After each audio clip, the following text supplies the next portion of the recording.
Patrolling the Mojave almost makes you wish for a nuclear winter. Fallout New Vegas was released between the 19th and 22nd of October 2010, depending on where you are in the world. And at that time, the game was... well, to say it was buggy would be a gross understatement. The release was fairly disastrous, with many gamers having problems with corrupted saved games, game freezes, clipping into and then getting stuck in terrain, and a whole plethora of other very game-breaking problems. It took them a half a year worth of updates and patches to get the game to finally work closer to how it was intended to work on release. And even then, the game still had a crap ton of glitches and problems with a lot of its quests, locations and NPCs, which would thankfully be later solved by the community. More on that later. Even though I had a computer capable of running New Vegas at the time of its release, I waited to play it because I did not want my experience of the game to be sullied by technical issues. And sometimes, even though you're super excited about the thing happening, if that thing doesn't happen around the time you are kinda expecting it to happen, your excitement will eventually die down. Other things will happen, life will happen. So this meant that I didn't play New Vegas anywhere close to its original release date. I played it well after the Ultimate Edition was released, which packed in all the DLCs as well as the bonus packs. I mention this to make it clear that my initial experience with the game was nothing but great, which I probably would not have said if I were an early adopter. Playing the game from the Ultimate Edition onwards was definitely a different experience than attempting to play it on day one. I got to not worry about the level cap, got a bunch of very useful starting items, and not to mention the possibility of engaging with the DLC whenever I wanted to. My point being that the New Vegas that was released has very little in common to the New Vegas that we get to play now, or the New Vegas that you could play from 2 years after release. And that's the one that I'll be talking about. What struck me off the bat was the intro scene. Not necessarily the cool shot of the NCR trooper and bullet camera, but the plot relevant part. Especially the fact that Chandler Bing steals your package and then shoots you in the head. Up in this scene. From where you're kneeling must seem like an 18-carat run of bad luck. Truth is, the game was rigged from the start. This helps with you identifying as the protagonist right from the get-go because it is shot in POV. So everything is happening to you before the game actually starts. It's both getting you invested as well as immersed in the story. From the onset, there are lots of options to customize your character's aesthetics. It's not that major of a thing, especially if you plan on wearing helmets, so even though it's not a gameplay critical feature, I consider aesthetic customization an overall game enjoyment feature, and that's why I mention it.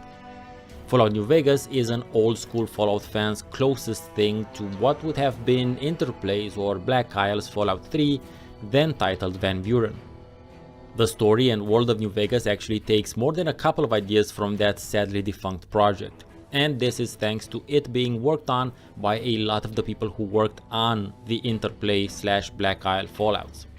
And the callbacks to Fallout 2 are legion, pun intended.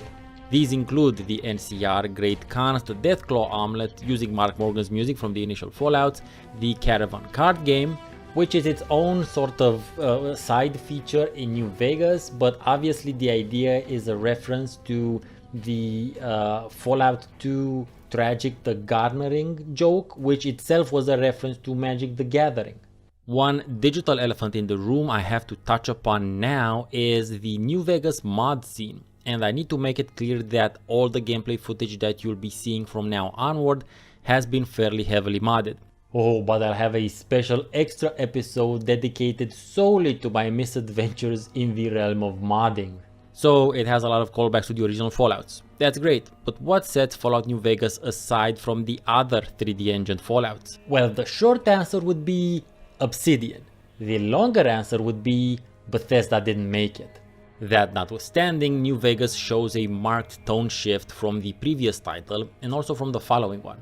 For one, it shifts the action to a different part of the US, from the crumbling urban cityscapes of Washington DC to the already generally desolate landscape of the driest desert in North America. Secondly, it straight up dives into some fairly mature subject matter and themes such as xenophobia, slavery, governmental corruption, sexual abuse, bureaucratical inefficiency, defeatism, cannibalism, fatalism, and so many more. The game is dark. At the same time, there's posters on the walls that make reference to a much realer sort of world than you'd have thought the Fallout universe is if your entry to the series was Fallout 3. In which there was little to no mention that sex even existed. It had some weird goth vampire wannabes that referenced an actual Romanian village that no actual Romanian had ever heard of. Well, at least this one didn't. That general atmosphere is wonderfully supported and added to by the radio stations that you'll have available on your Pip-Boy in the desert. These songs of New Vegas are very appropriate, focusing a lot on themes of cowboys, the Wild West, loss, and the playlist has this overnote of melancholy. And that would be the word I'd use to describe the music in New Vegas. Melancholic. Not for a particular time and place, although it could be argued that that's what the songs in the 3D Fallouts do best, summon a very fictional bygone era. But melancholic about lost loved ones, which isn't directly related to your personal quest in the game, but it is very representative of pretty much any companion or major NPC you meet. If you plan on jumping into the game now for the first time, besides modding the bejesus out of it, I also suggest you start it right away in hardcore mode. Because if you start it like that, then that will simply be the way the game works as far as you're concerned. It doesn't make it really that much more difficult. It is fairly easy to have on you the required water and food at all times, but having to keep closer track of carry weight as well as waiting for your health to refill after using stim packs will enhance your combat encounter experience. You will definitely enjoy using VATS that much more in hardcore mode. Despite that name though, the game will still allow you to fast travel, so it's kinda up to you if you want to use it or up your role playing and not. Fallout 4's survival mode disables fast travel and that makes considerably more sense. But I used it in New Vegas because it allowed me to get through parts of the game faster and also allowed me to get way better, more varied footage for this video. And since I compared it with its Bethesda made sequel, New Vegas also introduced crafting and cooking as proper features of the series, both of which were real gaps in the feature makeup of past entries. I do like the crafting in Fallout 4 more, but that isn't to say that the crafting in New Vegas couldn't have been better if Obsidian would have had more development time. Yeah, that's something I did not touch upon. Obsidian made the entirety of New Vegas in 18 months, which explains why they needed more than half a year to fix it. By the way, Bethesda worked on Fallout 4 for 7 years. Enough said. In New Vegas, you'll be able to craft some specialty weapons, which you could do in Fallout 3 as well. But you can also make yourself ammo, food, drinks, medicine, and repair all your weapons and armor. All in all, crafting is a good role-playing feature and is pretty important in hardcore mode, but you will need to roll with a companion or build a walking tank type of character if you want to be able to carry enough stuff with you to craft things wherever you find workbenches. And you will be finding a fair number of those if you approach the game from a less story focused mindset and more of an exploration and discovering this odd world sort of approach. Because the world is right there and quite open and ready for you to roam around, discover its secrets and quickly get killed by cazadores or deathclaws if you venture into some areas earlier than you should. The "ooh, what's that" factor of sometimes aimlessly walking around the map is in full effect. And noticing some semi-distant thing and wanting to go and see what's it all about is something you should definitely and wholeheartedly embrace. There's also the occasional discovery of a fresh new way of solving a quest. For instance, in this playthrough, I found a completely different way into Black Mountain, which allowed me to straight up just kill Tabitha and not engage with any of the content there because I had fuck all interest in it. While the big attractions and locations like the Brotherhood Bunker, Helios 1, Camp McCarran, the Mormon Fort, the Boomers, New Vegas and its many sub-locations are indeed cool the first couple of times around, what I found to be the coolest part of the game, replaying it now after 5 or 6 years, has been the small pit stop sort of locations. These are the places that act as something of a cartilage between major questing stops and you'll usually just quickly explore them and be on your merry way. but at subsequent playthroughs you tend to appreciate them so much more. And another thing that you'll appreciate more is the not main quest locations, the places that dot the map and that have had their own histories and have their own story and places in the current world. I could pick any of them to talk about. They're all pretty cool and interesting, but I will focus on just one of them in order to better spotlight how incredibly diverse and interesting the game can be, and this experience can depend a lot on how you approach it.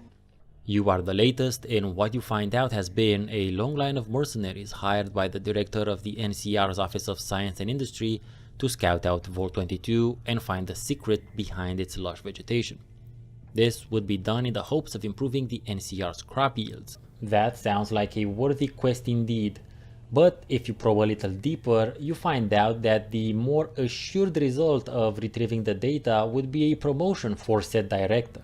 Once you get there, you notice that the door is wide open and overrun by abundant vegetation, which is very out of place, considering the setting, both the desert part and the post-apocalypse part.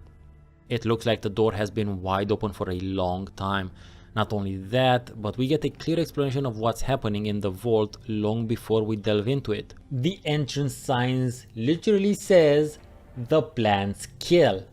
Also, if you spend some time, you can almost make out some of what it said underneath the graffiti and understand what the purpose of this vault was. Oddly enough, this isn't one of the vaults that was running a covert technological or social engineering project, at least not as far as they knew. But the materials that they were working with came from a place where, well, they came from a very special place that we'll visit in one of the DLCs. More on that then. The first enemies you encounter are giant mantises and spore plants. The mantises are nothing new, and while the spore plants kind of are, they aren't if you've played the first Fallout. But more ominous than the enemies is the pressing atmosphere and the idea of an entire vault open to everyone, but nobody's taken it over because of how obviously murderous it is. You find the gear of the previous mercenary sent on this same mission, as well as her terminal entries as you explore the vault's levels. Reading her entries as well as those from the other terminals, you start piecing together what happened to the people in the vault. You read about what initially seemed to be a viral infection that creates pneumonia-like symptoms, only to later find out that it is not a viral infection but a fungal one, which populates the victim's lungs and then actively rejects any sort of treatment, eventually killing its host. But that's not where it ends. It wouldn't be a mysteriously vacant vault if that would be where it ended, because you see, the fungal colony does not die alongside its host. Oh no. It continues living and uses the host's body to further spread itself by reanimating it. So, plant zombies. You're dealing with plant zombies. At a certain point, you start finding them. Spore carriers, they're called. They look like humans but are obviously plants. These being the reanimated bodies puppeteered from the inside to spread the fungal spores to other potential hosts. The entire exploration of the vault is a tense experience, since the spore carriers don't turn aggressive till you either attack first or get close enough. It's also a steadily revealing mystery, since you won't be finding all of this information in one place. The quiet, unknown, mystery and obvious threat makes exploring Vault 22 the closest I've felt to being in The Thing, which is not only one of my favorite films, but it's also arguably one of the best horror thriller movies out there. You eventually do find the previous mercenary sent to the vault alive, and with her help you purge the spores from the vault. At the end of the quest, in proper Fallout fashion, the original Fallouts I mean, you will have to decide what to do with the vault information. In essence, Vault 22 is a standalone and self-enclosed thriller mystery within the overall world and story of New Vegas. And we will hear about it in 2 of the upcoming DLCs, because some of the population made it out of the vault before the fungal fecal matter impacted the air oscillation unit. Like I said towards the beginning, there are lots of superimposed and layered subjects discussed in the game, and Fallout New Vegas is about so much more than the sum of those parts. But at its core, the plot is as simple as a revenge mystery. You want to get revenge on Chandler Bing for shooting you in the head, and you'll also want to find out why it is that he shot you in the head to begin with. And while on this quest, you will be making a name and reputation for yourself. In a sense, discovering who you are or reinventing who you were. I hope I have properly established that there's lots of cool things to be done and found in New Vegas, but one of the coolest things that can happen in the game is when various enemy factions meet each other and you're there to witness it. This can be considered an aspect of emergent gameplay, but I call it amazing gameplay because it makes the world feel so much more alive than any other feature meant to make the game world seem lived in. This is exactly one such moment when I was just getting out of my place to sleep for the night and am greeted by two different caravans engaging with a group of raiders. You can choose whether or not to sit back and see who wins, get on the action and side with one of the parties, or attack them all. You can also obviously just ignore them and go about your merry way. And this is something that survival games in general need more. The environment interacting with itself. I won't spend any time talking about the various items or weapons in detail because those can be their own videos. I will focus on only one thing. One object that has by far the most destructive potential, which you can wield as a weapon in any Fallout game. This toy gun. Well, you know, I mean Archimedes too, which you can obtain access to as a result of its own major side quest, but you can't use it right away. This is a two-part weapon, and you will find the second part of this wonderfully James Bond-esque contraption from a kid in Freeside, who is playing with it as a toy. Fucking crazy. And now it's time for Stefan's Miscellaneous Musings. What was the deal with Caravan, and why didn't it become a real physical thing? Tabletop gaming was not yet as big back then as it has become in the meanwhile, and while I never spent the time to learn it, I like the idea of this fucked up, dark, post-apocalyptic world deciding to play a trading card game. It is very much in tune with the vibe of the original Fallouts, and this is indeed a riff on the tragic The Garnering cards joke from Fallout 2. What the hell was the thing with the kid running after the giant rat and nobody helping him? In a game full of out of left field what the fuckery, this one is quite possibly the most harmless and question inducing one of all. And it is also a great opportunity for a Benny Hill montage.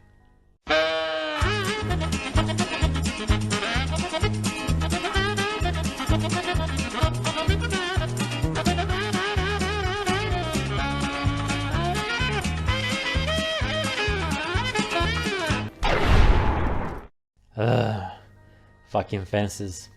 Fences are possibly the most immersion breaking feature of the 3D Fallout games. In these games you gain access to enough firepower to erase entire societies off the map. To physically level small towns, you can summon a massive laser beam from space, but the one obstacle in the path of your Angel of Deathness, the sole thorn in your paw of doom, is the humble chain link fence. It's always been something that irked me. You know, sometimes things tend to get overhyped in the geek guys, but New Vegas is definitely one of those things that is worth the hype and more. Dead Money is the first Fallout New Vegas DLC. It was released in December of 2010 on the Xbox 360 and in February of 2011 on the PS3 and PC. A mere 2 to 4 months from the game's initial release, and I think it was a bit too early to be released, but on the other hand they were still under deadline from Bethesda, so there wasn't much they could do but work on still patching the base game and rolling out Dead Money on schedule. So pour yourself a stiff Sierra Madre Martini and join me for a talk about Dead Money. Rick? You are getting to be your best customer. And let's start it there. What does dead money actually mean? It's a poker term, which in general refers to money that has been added to the pot by players who have now folded. The term is also used in a derogatory way when referring to poker players who can technically win a pot but aren't skilled enough to do so. It can also be used to describe players who go into games way above their skill level. I believe these latter two definitions are what the dead money in the DLC title referred to. but we'll get to that once we talk about characters and story. It is fairly obvious how Dead Money was aiming for a heavy horror thriller vibe, similar to what was achieved in Vault 22 from the base game, but it doesn't quite make it all the way. It's one of those cases where you can see the ingredients in there, and they're quality ingredients, but something is a bit off with the mix overall. Keep in mind, I didn't say wrong, I said off, as in not optimal for what they were going for.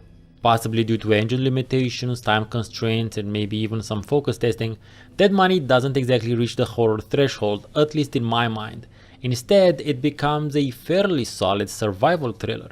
Survival is in general an aspect of horror overall, but in terms of gaming, it can be, and is, its own design approach. So what makes Dead Money part survival game even if you're not playing it in hardcore mode? Although you should totally play the game in hardcore mode. Everything in the game is against you. The setting, the setup, and the story all work against you. So let's start with the setting. After following the Sierra Madre radio signal, you reach an abandoned Brotherhood of Steel bunker. Explore it and decide to investigate further. Depending on your science skill, you may open the side room of the bunker where you'll find a bunch of useful and interesting things that foreshadow the events to come. After approaching the radio that's been constantly playing the signal, you black out and wake up in a dilapidated mini ghost town with the green face and the voice of Elijah, this DLC's antagonist, and a character that you might have heard of during the base game. Elijah was the Brotherhood Elder in charge of the taking of Helios 1 and subsequent failed keeping of it when faced with the NCR. More on him later. Both the sky and your surroundings seem to be cloaked in a reddish cloud, affecting your vision and, as you'll find out fairly quickly, steadily affecting your health. There are weird sounds coming from both the environment and your enemies, as well as various sound stings here and there. The sound design is really solid for the horror vibe they were obviously going for. The red cloud is a characteristic of the Sierra Madre. It is highly toxic to any living creature and it has acted as a type of protective shield around the entire location, keeping adventurers either at a distance or outright killing them. While simply being outside in this DLC will steadily lower your HP, there are certain spots where the cloud is more dense. These should be avoided when possible or passed through at the highest speeds, since these dense patches will kill you extremely fast. The cloud is by far the most present threat in Dead Money, much more so than your bomb collar, which is what I'll talk about now.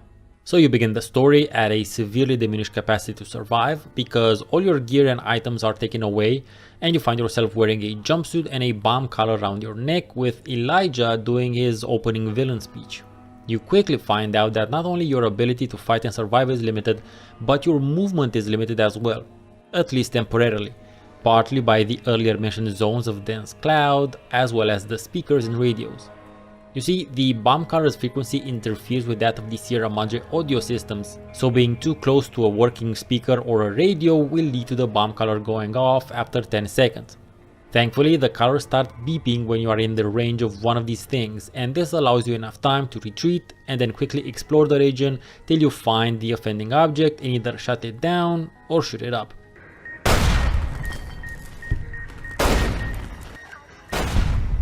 Suffice to say, it's highly likely that your previous way of playing the game is pretty much out the window unless you are already playing a stealth ninja sort of build. We're stealth ninjas. We make no sound. Any power armor build dissolves into nothingness since all your gear is taken, and this DLC could pose a bit of an extra challenge to low endurance characters because while there are companions in the DLC, they will only be temporarily assisting you, and like I said earlier, simply being outside will chip away at your health constantly. The enemies in Dead Money, the ghost people, are like none other you've encountered before, and in order to permanently dispatch them you will have to cut off their limbs.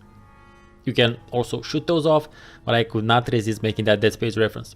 By the way, I reviewed the Dead Space Downfall animation a while back, just FYI. And also one of my favorite means of dealing with them was to knock them unconscious and then switch to a melee weapon and go to town. He's hacking and whacking and smacking. He's hacking and whacking and smacking. He's hacking and whacking and smacking. He's hacking and whacking and smacking. He just hack, whack, chop. The ghost people look almost like they're wearing old-timey diving suits, an impression that gets strengthened when you hear the sounds they make. The suits were in fact bought as a means of protecting the workers from the red toxic cloud that sprung up from some of the pipes while the casino and adjacent villa were being built. The writings on the walls are a very particular aesthetic and story characteristic of Dead Money.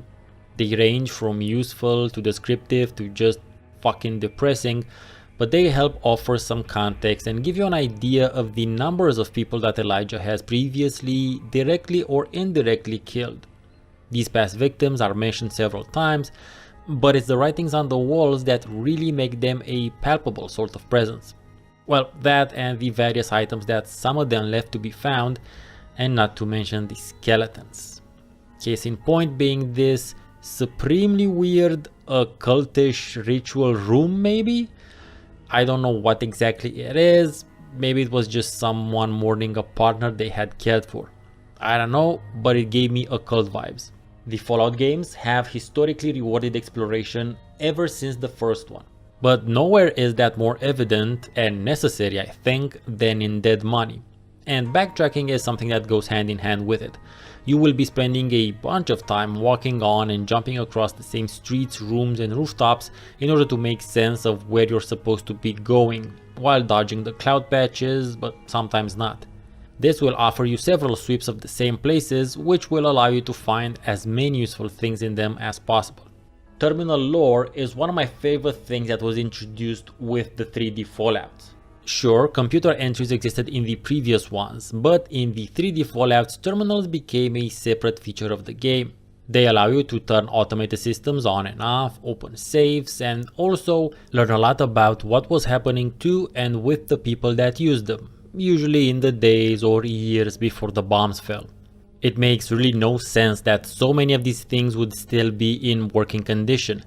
But on the other hand, nobody's experimented with turning a computer on and leaving it on for 100 years and then see if it still works. So maybe it's not that far-fetched? In the case of Dead Money, the terminals in the villa give us a picture of money embezzling contractors, drug-using workers, corrupt officials, and we also find out about the start of what would later become the Cloud, as well as explanations of where the vending machines, holograms and hazmat suits come from.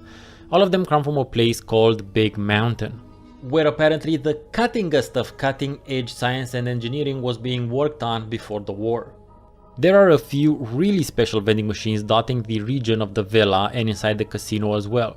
They only accept Sierra Madre chips as currency, but curiously enough, they not only supply items, but you can also turn in certain items to the vending machines for more chips. The list of items that you have access to from these machines can be expanded as you explore more of the DLC via software updates.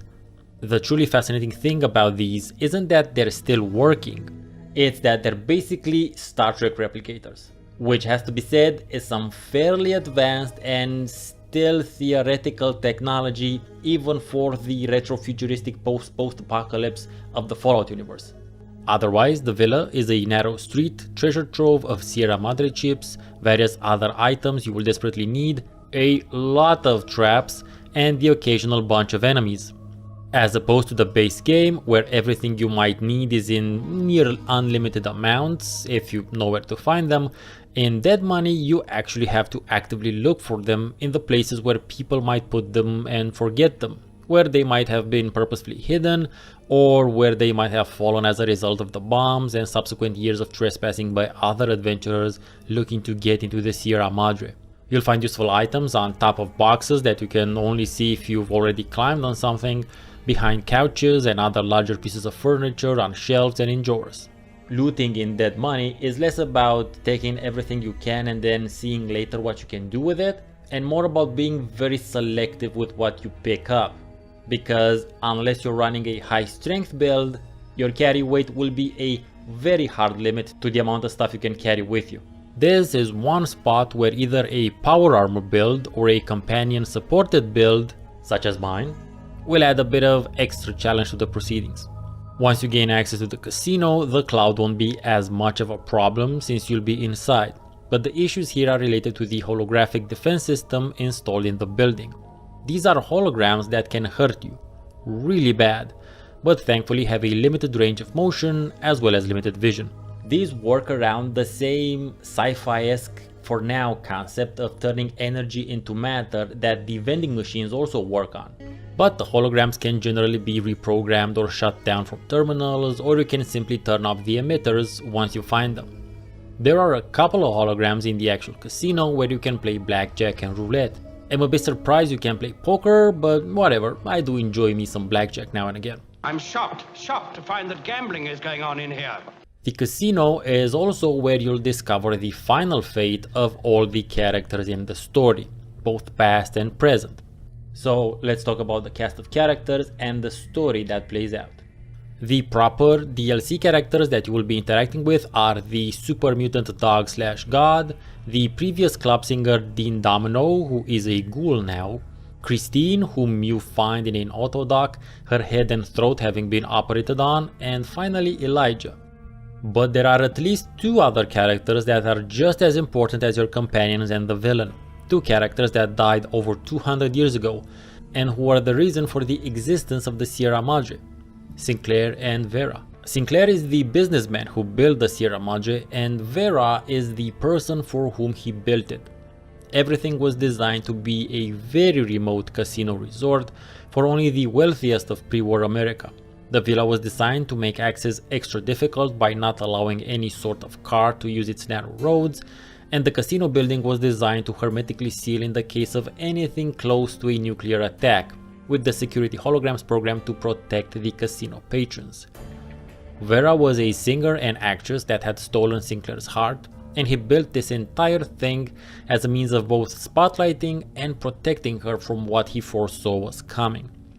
Unfortunately, Vera came with some luggage, an almost crippling Med-X addiction, and a previous relationship with Domino. These people were alive more than 200 years ago, so we know that they are dead now. Well, except Dean, but during the second half of the game we get to find out how exactly both Vera and Sinclair died. I won't go into that because those would actually be some major spoilers, and that's not what this video is about. I just wanted to stress the fundamental importance to the story of these characters.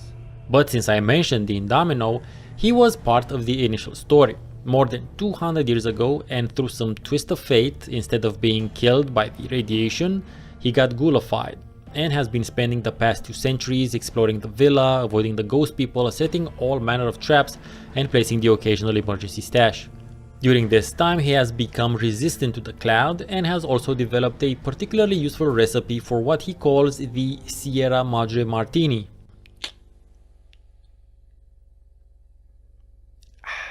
Having him as a companion will decrease the amount of damage that the cloud does to you by 25%. Dean was, or is, a singer and entertainer from before the war. He's the one who introduced Vera to Sinclair and is an asshole of tremendous proportions, which he makes clear from your first encounter. The extra things you find out about him as you explore the DLC do not put him in any better of a light either. There is a way in which you can keep Dean alive at the end of the game, but most dialogue choices will inevitably lead to a violent confrontation. And I had nothing against that because, like I said earlier, Dean's a dick. Dog/God is a nightkin who is showing signs of the split personality caused by prolonged stealth boy use. His personalities are split between an instinctual and violent one, Dog, and one that is highly calculated and controlled, God. Elijah makes use of the Dog personality to do his bidding. In fact, you are brought to the Sierra Madre by Dog. His mind created the God persona as a means of protecting Dog from his worst instincts. You can choose which of the personalities you'll want to aid you. Each of them will offer a different type of companion perk. Dog/God, while a fairly compelling character, is probably the least story relevant or impactful, because the others already have links either with the story or the other characters in the story. Dean is an example of the first, Christine is of the second. You find Christine in an auto dock, and she's been obviously and heavily operated on. Her head and throat have been previously opened to such an extent that she cannot speak anymore and also can't read or write words properly, but can still do math. When Christine is your companion, her perk will allow you to delay the detonation of your bomb collar when in the range of speakers or radios. Her link is to Elijah, having been sent by the Brotherhood of Steel to assassinate him for all his past doings since the Helios 1 debacle. She also has a very strong connection to Veronica, the companion from the base game who gives you most of the information about Elijah prior to this DLC. In the second half of the game, Christine regains the ability to speak, but not with her voice. Instead, she speaks with Vera's voice, because Vera's voice was the key to opening the vault. So now we come to Elijah, the crazed ex-elder of the Mojave chapter Brotherhood of Steel. A very smart but disturbed old man who not only survived the solo trip to the Sierra Madre after the Brotherhood expulsion from Helios 1, of which he was responsible by the way, but also researched the villa and the casino and set up this elaborate method of controlling people to do his bidding when it became apparent that he needed help to access the vault. He perfected a bomb collar during his exploration of a place called the Big Empty, which is where Christine had her head operated on, because she tracked him down and found him there first, reaching the Sierra Madre only after escaping that place with the help of this shadowy character that seems to always be a step in front of you, another courier called Ulysses. Yeah, we'll get to talk about Ulysses in a future video as well. The possible ending slides of Dead Money are very interesting and bittersweet, but in terms of the actual climax of the game, there are several possible endings, with a couple of premature ones, in the vein of Fallout 1's you siding with the master and you failing. But the one that makes most poetic sense is also the one that is most time sensitive to obtain. But I strongly suggest you do it because basically the story asks for it. Elijah should indeed die for all the crimes and lives he has ended on his quest for the Sierra Madre, but by far the most satisfying and story appropriate ending is to lock the motherfucker in the vault. And I say this because the other option, a straight up boss fight, is both anticlimactic as well as deeply unsatisfactory, at least for me. I had to do it a couple of times just to get the achievement and some cool death footage. But this isn't how my headcanon of this DLC ends. In my head, I locked Elijah in the vault for the rest of his shitty life with no ways or means of ever getting out. Ladies and gentlemen, boys and girls, ghouls and ghosts, it's time for Stefan's Miscellaneous Musings. Take it away, old chap. That was weird. The final dog/god quest.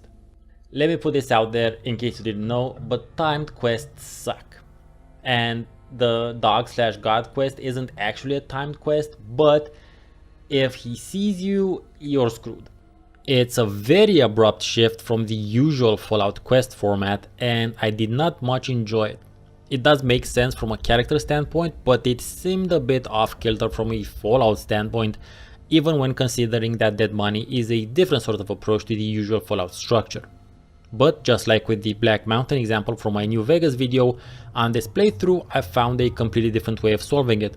Normally you would be inclined on stealthing around the room and closing the valves so that dog/god doesn't see you, but for whatever reason I just couldn't get it to work this time around. He would sometimes not move around the room, I would just not be careful enough. I also forgot I had several stealth boys on me, so I'm not saying it's the game's fault I was stuck, it was my own.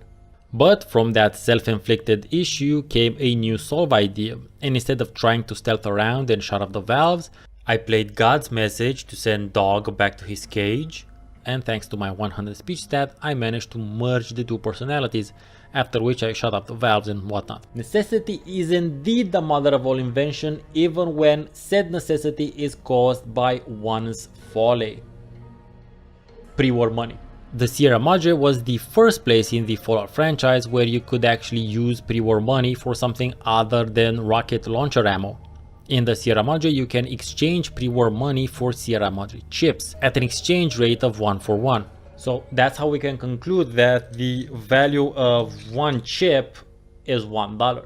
So you might want to consider starting collecting pre-war money during the DLC, because it wastes nothing, and once you gain access to the casino, you'll have a bunch more chips at your disposal. Now, even though you can technically only use the chips within the DLC, which you will still need to purchase steam packs, doctor's bags and various other ingredients, especially junk food if you're into making Sierra Madre martinis like I am. But there is a way of spending them outside of the DLC as well, because Elijah somehow set up a vending machine in the Brotherhood of Steel abandoned bunker, which is present in the base game. So you could still use the Sierra Madre chips once you're out of the DLC. Obviously you might not need to once you're back into the world of the caps based economy, but I'm just saying they're not useless once you're back in the base game. Pre-war steak. So this is a funny thing. It is very weird that 200-year-old prepackaged food is still somehow edible. The reasoning for that is that in the Fallout universe, small doses of radiation somehow preserve things. Or in the case of ghouls, ginormous amounts of radiation can make you a near immortal walking mummy. But then again, we know from all the terminal lore that the Sierra Madre Casino was designed and built with a nuclear attack in mind, and was capable of hermetically sealing in case of any sort of radiation or toxic attack. As such, the casino building has sealed itself when the bombs fell, and then everything went to shit because the holographic security system went nuts and started killing everyone. So technically speaking, things inside shouldn't be that irradiated. Much less so food in the still functioning freezers. How exactly they've been working for over 200 years without any maintenance or anyone defrosting them, I don't know. Suspension of disbelief kicks in at this point. I'll go with it. But everything has a limit, and for me, even the suspension of disbelief. And that limit comes when you want to make me believe that after 200 plus years, there is still something left out of that pre-war steak. It should have turned into frozen dust from the freezer burn ages ago. I mean, I've had plastic wrapped pieces of meat in the freezer for more than 6 months and they were barely salvageable. An unprotected slab of meat in the freezer would cease to exist within a couple of years. The Sierra Madre radio signal. I found it interesting and highly ironic how the Sierra Madre radio broadcast, the thing that attracts you to the location, is considered to be a siren song, luring foolhardy adventurers to their demise with the promise of riches and the dream of beginning again, when in reality it was supposed to be a call for help. This is the emergency signal in case of attack, but because the broadcast was tied to the gala event, instead of the actual emergency signal going out when the bombs fell, the gala event invite is the thing that gets sent out because the bombs fell right before the gala started.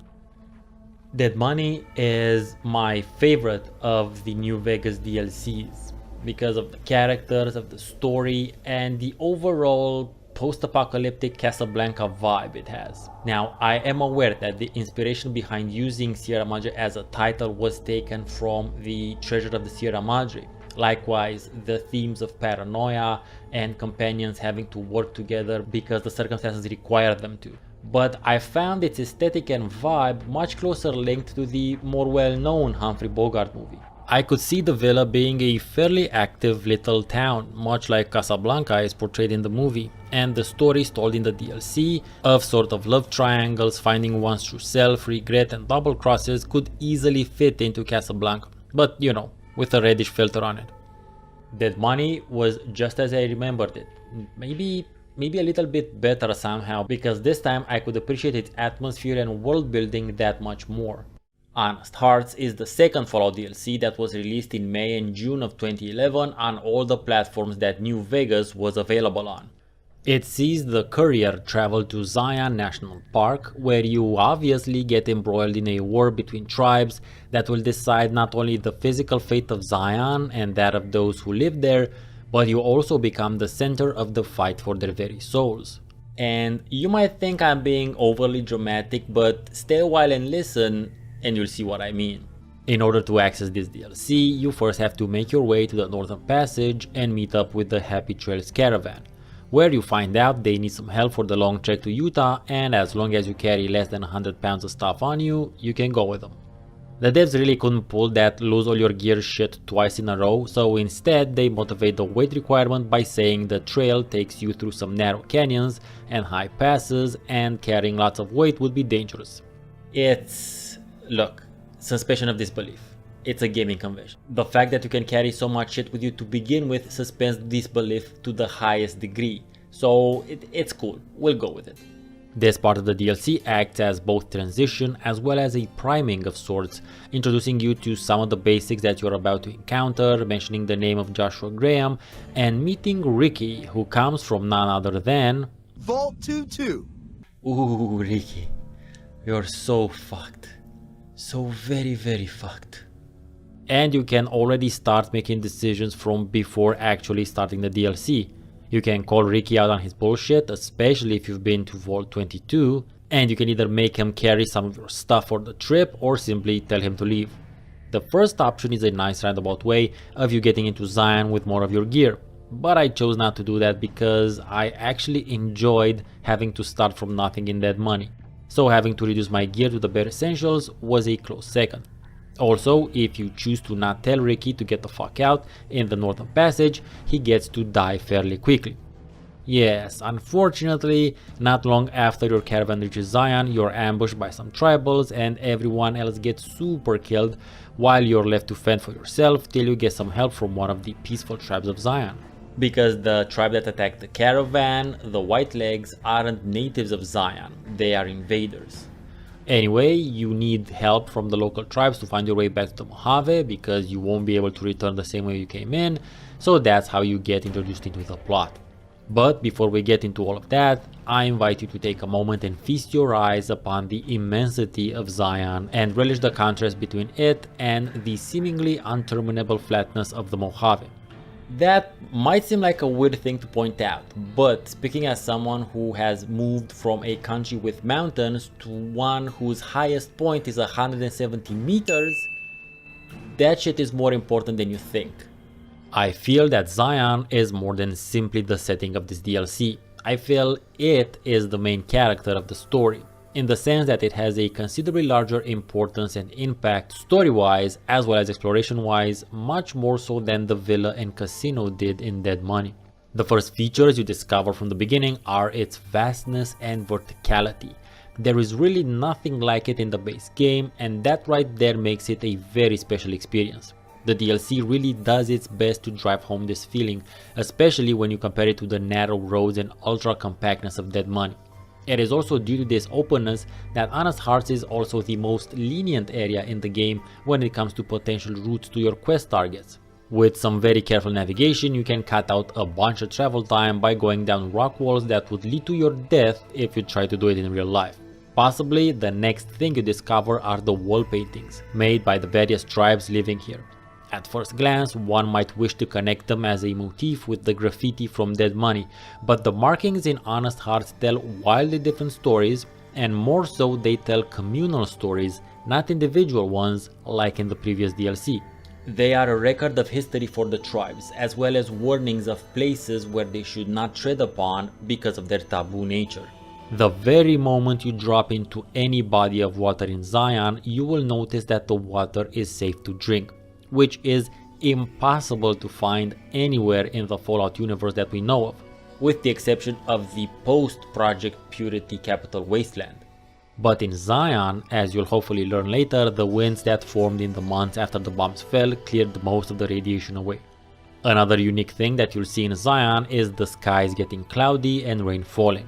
These types of weather effects are a minor thing, but they are very much welcomed, especially following the extreme dryness of the Mojave and hazy reddishness of the Sierra Madre. Zion is also the first place I saw creatures hunting, not simply fighting another creature. When I saw this Yao Guai was running after this baby gecko.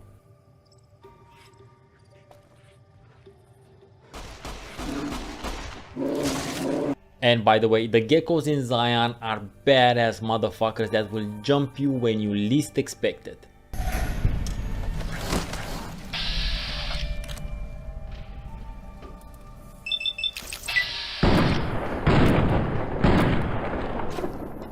Which leads me neatly into discussing the local fauna and flora. The animals are immensely aggressive and extremely dangerous. Even the big horners are uncommonly nasty if you mess with them.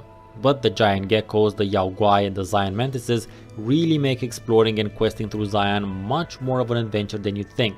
I left with the impression that I died way more times in Honest Hearts than during the base game, and I was over level 35 going in.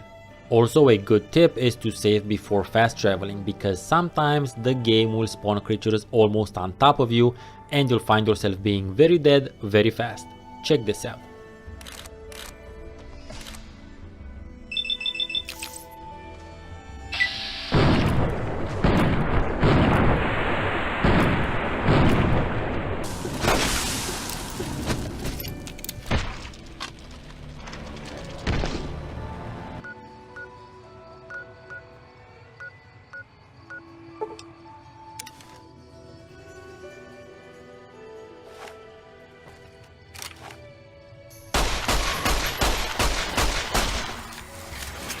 So use fast travel with caution, is what I'm saying.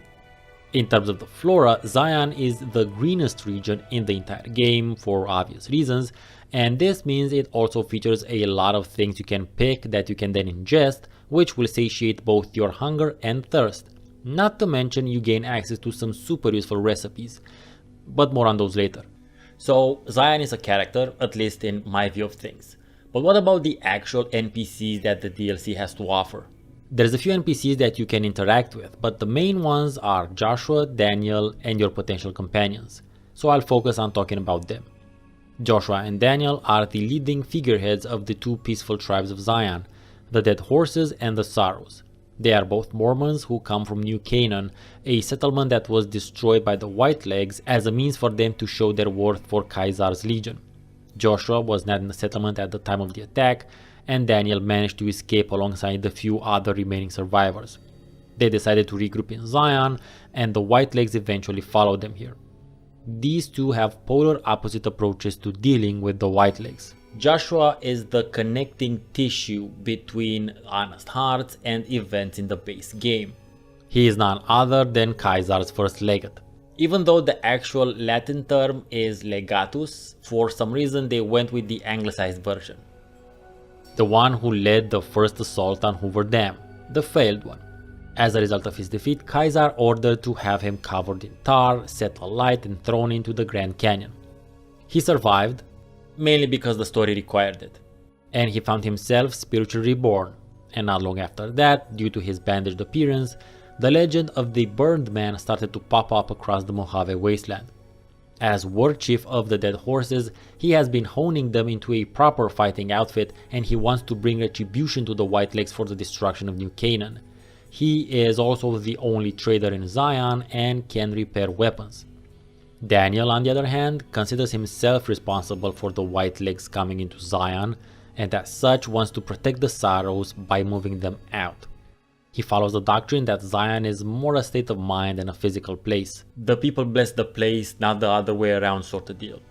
But when it comes to the possible ending slides for Daniel, we find out that maybe he isn't totally convinced of this himself.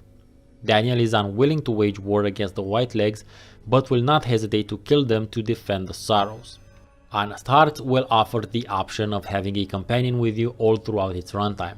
You start with Follows Chalk from the Dead Horses, whose companion perk is that he'll reveal several locations when you reach particular high places on the map, as well as improving your perception after that for a limited time.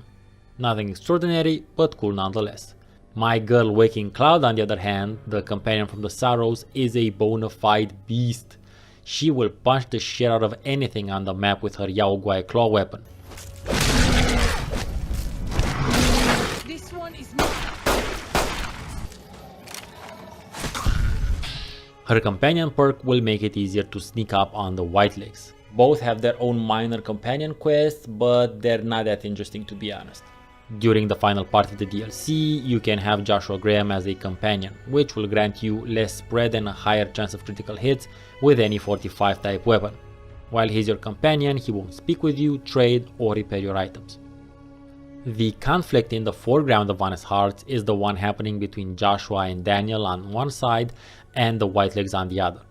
At the same time, there is another conflict in the background of all of these events, the philosophical conflict between Joshua and Daniel in terms of what they each want to do in regards to the inevitable invasion from the Whitelegs. But those aren't the most important things that you get out of this DLC.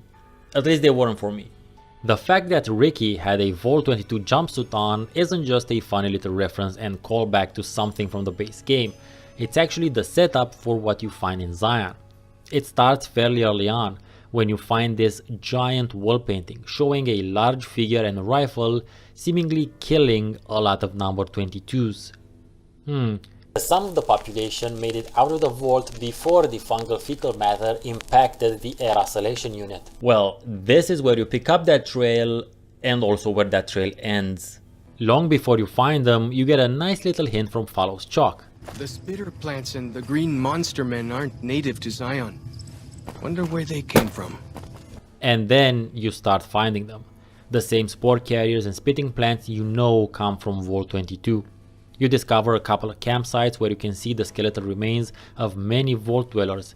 Something or someone obviously killed a lot of them, maybe all of them. And then you find a truly mysterious log entry in one of their bags. A log entry that talks about some form of vengeful spirit of the canyons that's been killing them relentlessly for 11 months, whittling them down from 118 to just 34. A spirit that uses guns and explosives, but a spirit nonetheless, because if it would have been a man, they would have caught him by now. The giant wall painting kinda makes more sense now, doesn't it? The remaining 34 left Zion and were lost to the wasteland. And we won't hear of Vault 22 beyond this video ever again. Or will we? Odds are that by the time you find the Vault 22 camp, you've already been introduced to the Father in the Cave, the Sorrow's guiding spirit.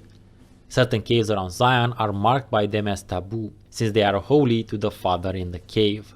Whoever went inside has never returned. When you go into the first one, you understand why no one returned.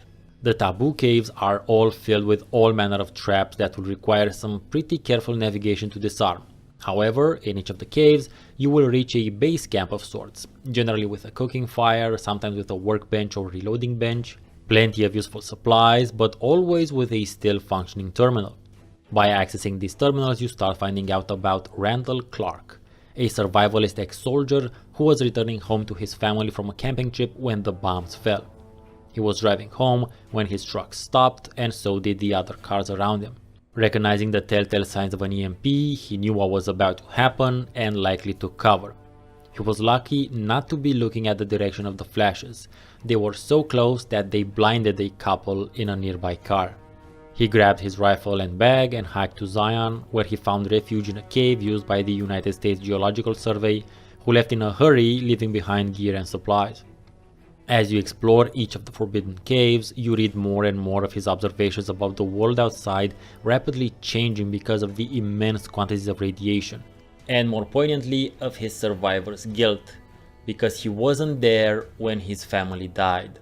We find out from him that the first group of people to find refuge in Zion was a group of Mexicans, but they were later massacred and eaten by the survivors from Vault 22. That's when he took it upon himself to exterminate the assholes in blue suits, as he calls them. He also made note of their heavy coughing and speculated that they might have tuberculosis. And we know how that ended from the log we found earlier in the Vault 22 camp. The story of Randall Clark only gets more tragic after this point, but despite him constantly contemplating suicide, for reasons he still did not understand until his final day, he did not do it, which meant that he was still around when a group of children found their way into Zion.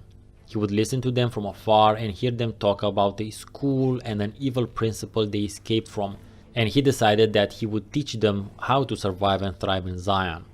They were literate, so he started leaving out books of stories for them, and then followed those with useful manuals on survival skills, as well as notes that he would sign the Father.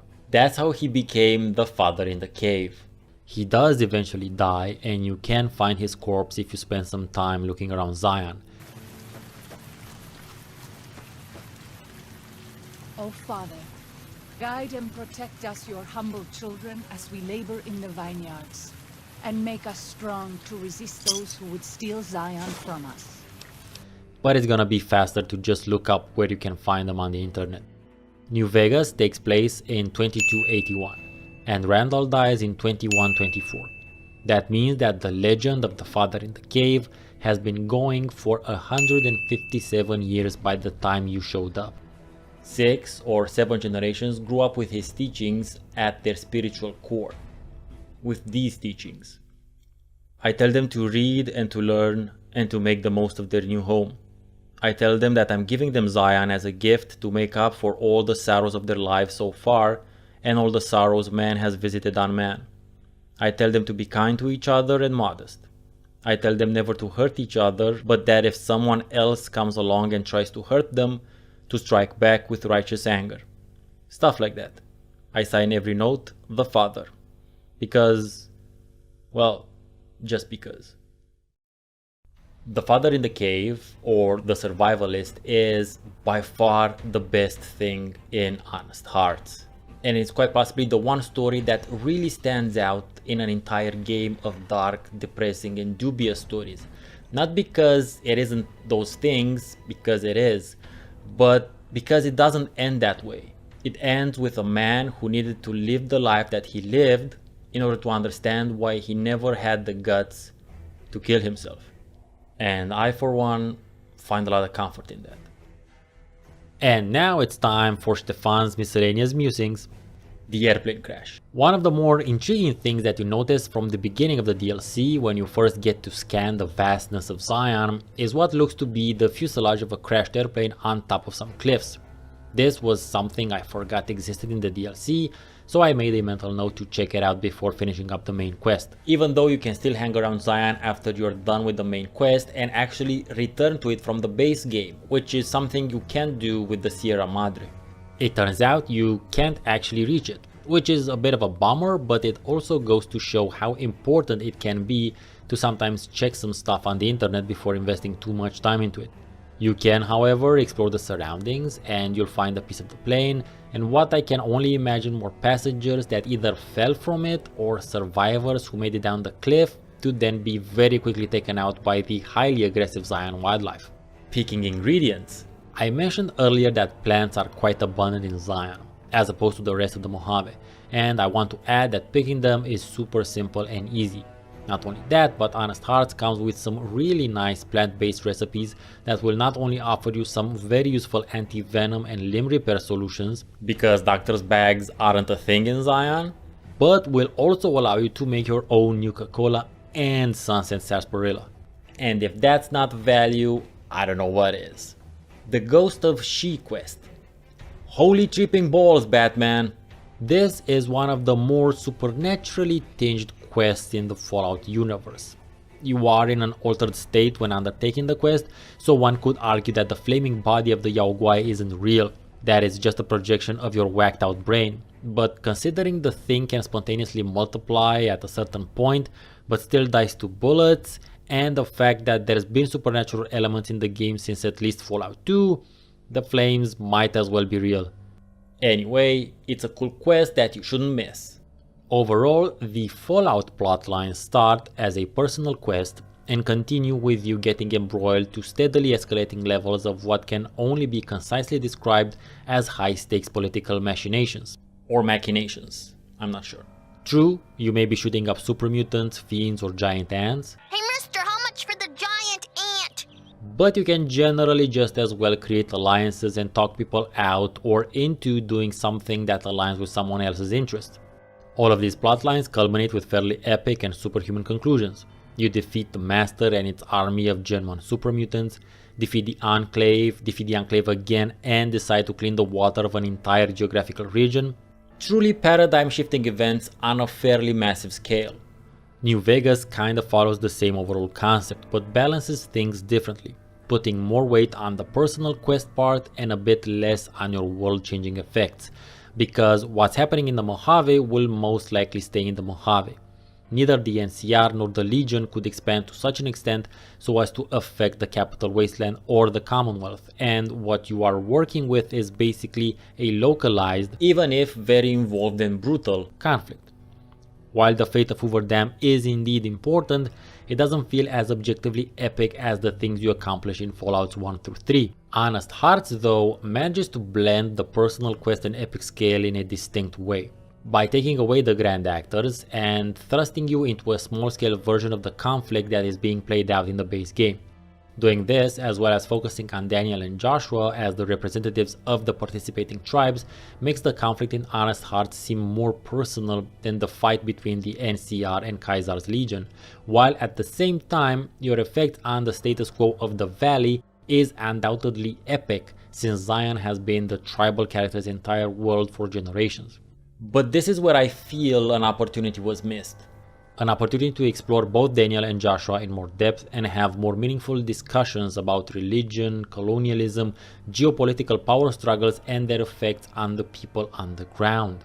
I mean, there's a quest in Honest Hearts called Civilized Man's Burden, which those of you who are literature geeks out there will recognize as a reference to Rudyard Kipling's poem White Man's Burden, in which he argues for the United States to take colonial control of the Philippines. This from the same guy who wrote fairly universally liked works of fiction like Jungle Book and Kim.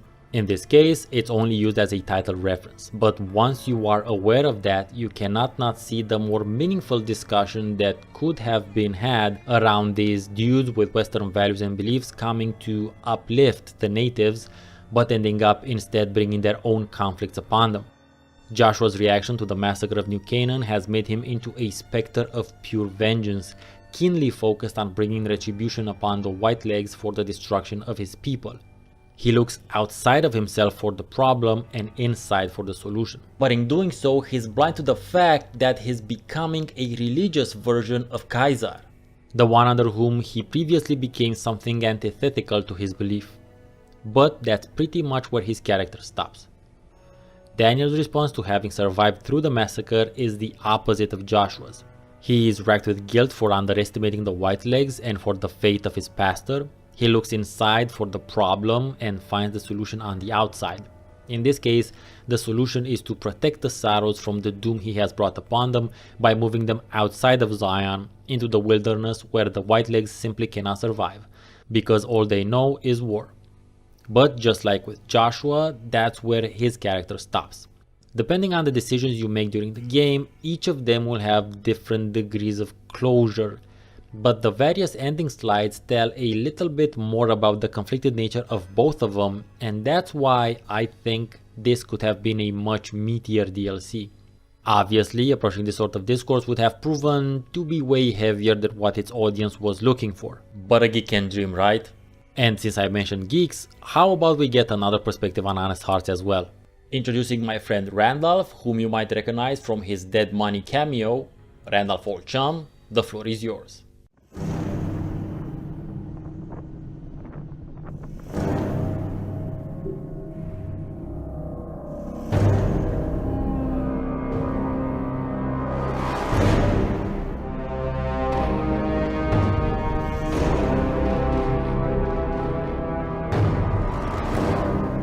Honest Hearts is not the game I rank the highest when it comes to Fallout New Vegas' expansions, because it's not good and I rank the expansions as objectively as I can. I look at the setting, graphics, narrative, what gameplay mechanics they play with and their impact on the main story and the world of the Mojave wasteland. When I review it like that, it ranks the lowest on my list, but when reviewed according to which DLC I think about the most and the one I found the most memorable, it ranks number 1, because it does something. The Fallout series as a whole is known for its shades of grey, and that's mostly horseshit because the series never really plays with that. In New Vegas' main story, the shades of grey quote unquote are the main factions of the game. But they're not really grey. The NCR is the good guy faction. Yes, it's largely the good guy faction because the other factions range from bad to Nazis. But it's still the good guy faction. They're still the good guys, even though they have committed war crimes. But in Honest Hearts you do get shades of grey. Well, you get one shade of grey. Joshua, Graham. He's the main character of the DLC and he's portrayed as kind of a good guy who is on a crusade and he is sent by God and all that. And when I'm playing Honest Hearts, I'm on his side because he's the good guy. But he's not. The only difference between him and Miscellaneous is that Joshua has failed the mission that the main story is setting up. He lost the Battle of Hoover Dam and he was punished by Caesar. but he's not a good guy. He was a Legion commander who held the same position that Miscellaneous is holding now, and through that we can reasonably conclude that he was just as ruthless as Miscellaneous. He murdered, he pillaged, he tortured. He just wasn't good enough at murdering, pillaging and torturing, and so he was punished. The game portrays him as a good guy because the bad guy set him on fire. But the bad guy set him on fire because he was shit at his job, which was being the bad guy. I know this every time I boot up Honest Hearts, but I still want to be his friend and help him because he was set on fire by the sports equipment Nazi. And that's what Honest Hearts does, and that's why I find it interesting. Even though it's a boring DLC that's way too long, even though it's not that long, and it's paced badly and the story is dumb. Thanks for letting me hijack this video for a few minutes and talk about why Joshua Graham is best girl, even though he is a LARPing wasteland Nazi that was bad at his job and doesn't deserve salvation.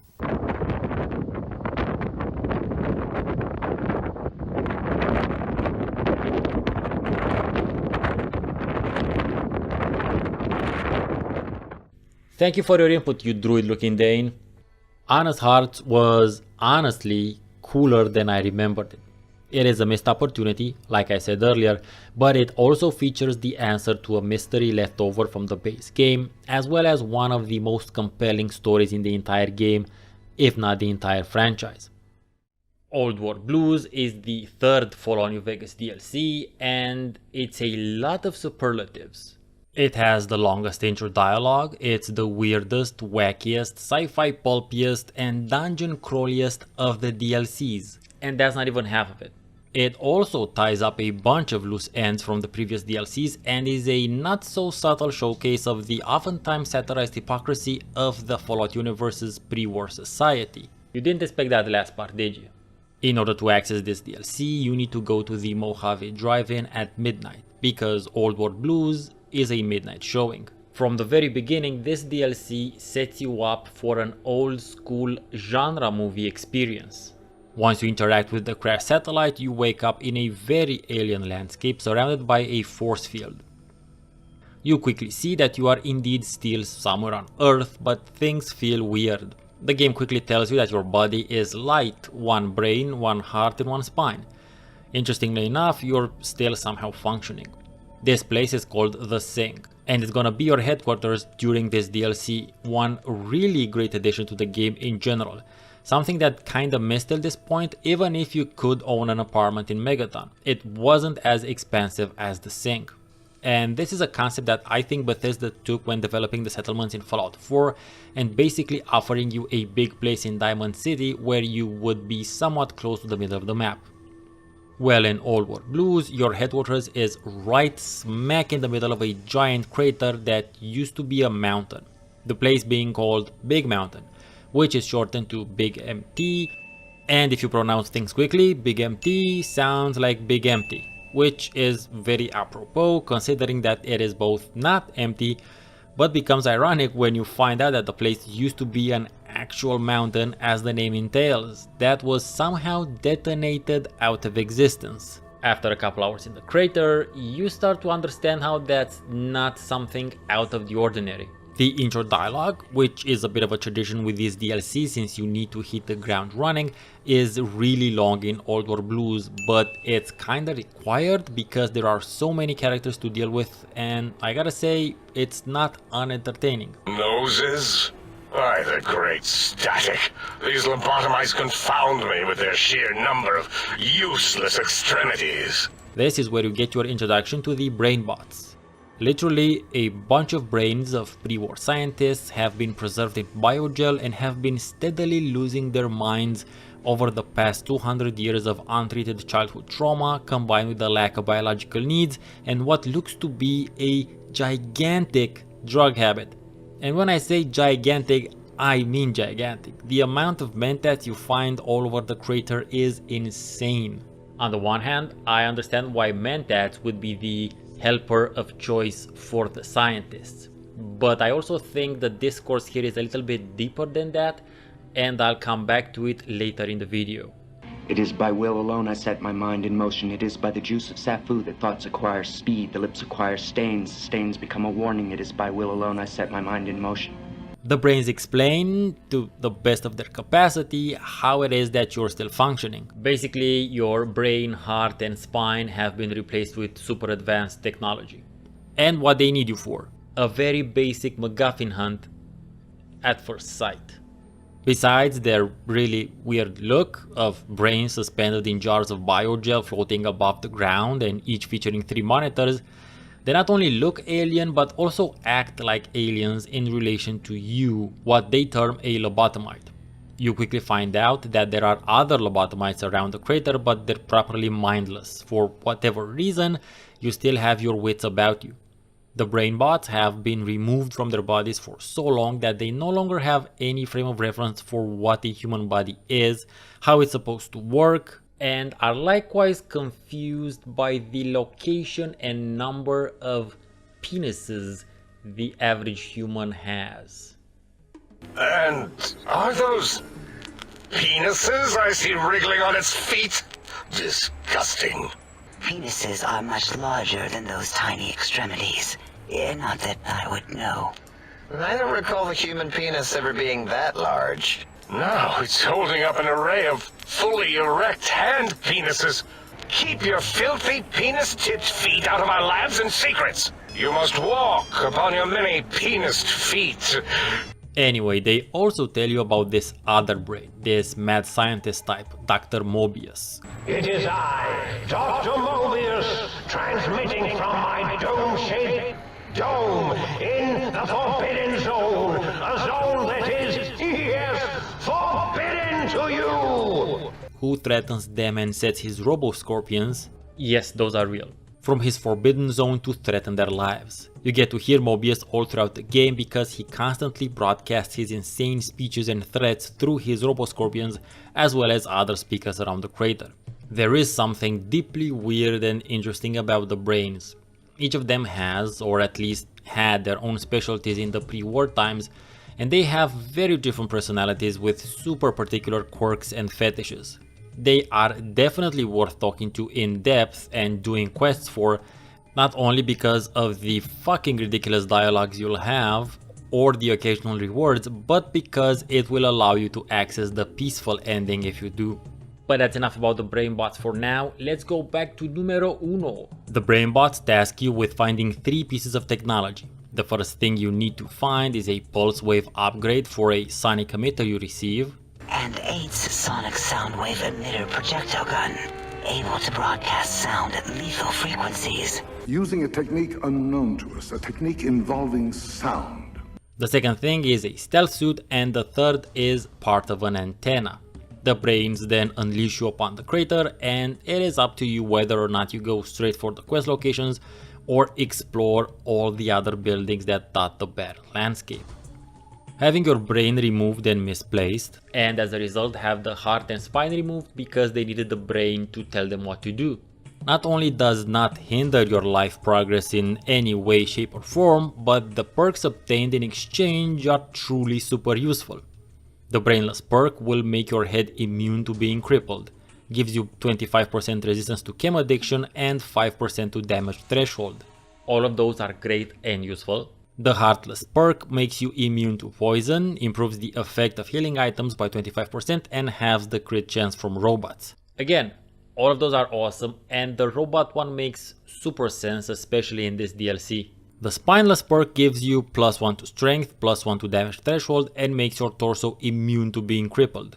Now, if you're keeping track, when you add them up, your head and torso are now immune to being crippled, you're also immune to being poisoned, you are more resistant to becoming addicted, your healing items work better, and you generally take less damage. And you'd think that's overkill, but as a level 45 plus courier, I can tell you that they will save your ass more than just a couple of times, because exploring the big empty is dangerous.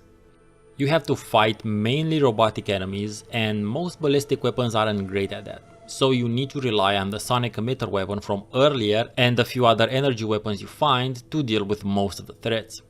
It has to be said that the majority of ammo that you will find will be energy weapon ammo, even if you could arguably play with ballistics weapons it's gonna be extra annoying, so I actually decided to use a perk to tag energy weapons and bring it up to 100 in order to deal with this DLC in a more, less annoying manner. Despite the increase in damage threshold from the perks, you will still take a crap ton of damage. I think I went through something like 80 stim packs during this DLC, and making your own is super important. Crafting in general is important in this DLC, especially when it comes to stim packs and ammo of any kind. So each of those three things you will find in their individual research installations.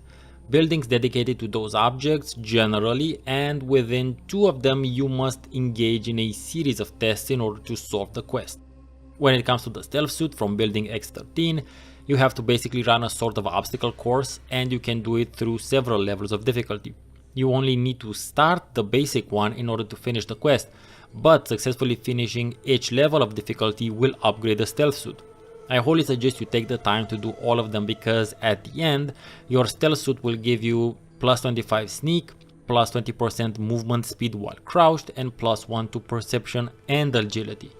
Those buffs are not to be ignored, especially if you, like me, enjoy playing a sneaky ninja once in a while. I should mention that the stealth suit has a sort of included AI that speaks to you on occasion, and that will automatically administer stim packs and medex if they're available in your inventory when your HP dips under half. Was that all? The other building that requires you running the tests is X8, where you have to do 2 different things in order to finish the quest, but you can increase the level of difficulty in this case as well. X8 also features a bunch of other weird things. There were some DNA splicing experiments being done here, which you can conduct yourself as well, with fairly dubious results, besides Roxy, who is a very good girl, and grave robbing. Yeah, that would be weird if this wasn't the Fallout universe, where grave robbing is not only not, abnormal, but in Fallout 2 there is actually a reputation title that goes with it. I mentioned at the beginning how Old War Blues is the dungeon crawliest of the DLCs, but I double down on that and say it's the dungeon crawliest area of the entire game. Now, I know that the Fallout games are almost never described as dungeon crawlers for fairly valid reasons. They're sandboxy open world games where you can go anywhere on the map and do a lot of different things. There are stories, plots, and generally interesting NPCs to deal with. But one also has to realize that most of what you generally do in the game amounts to exploring locations, getting into fights, and looting corpses. Basically dungeon crawling. So using that as my jumping off point, Old War Blues is by far the best example of this type of gameplay design, seeing as how the various locations are closely packed in together, the plotline is pretty thin on purpose, and most of what you do is go into buildings, fight stuff, and take items. Not to mention the fact that, like I said earlier, there are at least a couple of buildings where you might want to visit and run through several times in order to get better rewards. Like in a dungeon crawler. This feeling is only added to when at the end of the DLC you receive a special teleporter switch, basically, which allows you to get out and return to the crater whenever you wish. The game basically telling you, hey, when you're in the mood for some certain dungeon crawling without having to walk for 15 minutes, beam yourself back. And there's lots of varied locations to discover. There's a mysterious cave where you find a gigantic bloatfly that obviously has been heavily experimented on, because in its corpse you will find 13 buff out, 17 psycho, and 26 empty syringes. Or you find the neighborhood where the doctors used to live back when they were still humans, which is very reminiscent of a certain fairly creepy, spooky part of Fallout 3. This is also where you'll find a baby Deathclaw that will fuck your shit up. There's also these interesting color-coded signs you find all across the crater. They kinda look like the Starship Enterprise, but they're the flag of the old United States. When they're red, it means they're hostiles inside. When they're blue, it means there's a cache of useful things inside. And when they're white, it means you're on a valid pathway. Old War Blues has more NPCs than the previous DLCs put together. And while the brain bots are super weird and interesting, they're not as weird as the personalities of the various electric and electronic appliances in your headquarters. You have a central command center sort of thing that you speak with, which is the only trader and repairer in the DLC. Salutations and felicitations, sir, and a most jocund welcome to the scene. I am your electronic valet and household central processor. May I be of service, sir? But you can also find recordings with the personalities of many other appliances when you explore the crater. Once you find these, you will not only gain access to their very unique abilities, but also their very particular personalities. There's an auto dock that will fix you up and can also implant you with some buffs for a lot of money. There's a biological research station that will grow plants for you. Yeah, all circuits online, ready to receive your seed. A talking jukebox who can tweak your sonic emitter, 2 super thirsty light switches that can improve your stats temporarily, an anti-communist book chute that can create blank books, a sink that is a germaphobe. Do you know how many germs are in 1 cubic centimeter of dirt? 70, 100, gajillion. A tiny Securitron called Muggy who will break down coffee cups for you. Do you know how many coffee cups giant robot brains and jars use on a daily basis? Not fucking many! And my favorite, the toaster. I am online once again! Tremble, world, before my electric heating coil of doom! Now, let's think back a couple of videos ago, as well as explanations of where the vending machines, holograms and hazmat suits come from. All of them come from a place called Big Mountain, where apparently the cuttingest of cutting-edge science and engineering was being worked on before the war. So we're there. The source of the vending machines, the auto docks, the holograms, the ghost people hazard suits from the Sierra Madre, and something else. When exploring the crater, you stumble upon 2 very interesting terminal entries in 2 different places. In the Z43 Innovative Toxins plant, you find an entry saying that Sinclair has asked for help from Big Mountain to deal with some strange toxins in the Sierra Madre. The doc sent him the Y-17 trauma suits to act as chemical suits, but there's this one line that stands out. Quote, "Looks like they're following up an experiment with another experiment?" End of quote. That sounds dubious, but there's lots of Big Mountain tech in the Sierra Madre, so any of those could be considered experimental. Once you reach the Y-17 building, however, you find 3 terminal entries. 2 of them explain how the trauma harnesses work, and one of them is called Sierra Madre Test Case, in which it stated that, quote, "The Sierra Madre would be a test case for the Autodoc and the innovative toxins research," end of quote.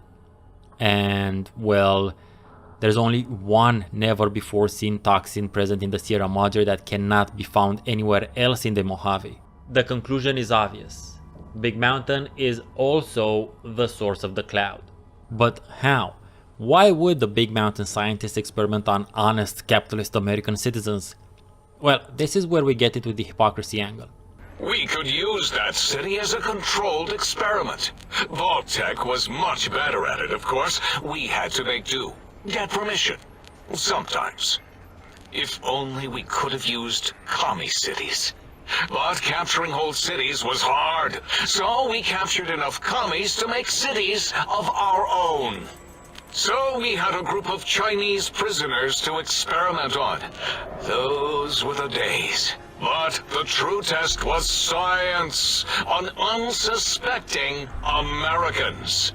Whether it was holograms, new autodocs, toxins, vending machines, we wound them up, let them go into tiny, isolated towns. Then we observed.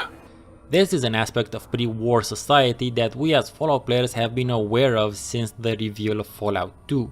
That the vaults were mainly designed to function as scientific and sociological experiments, but what the scientists at Big Mountain were doing was even more devious than that.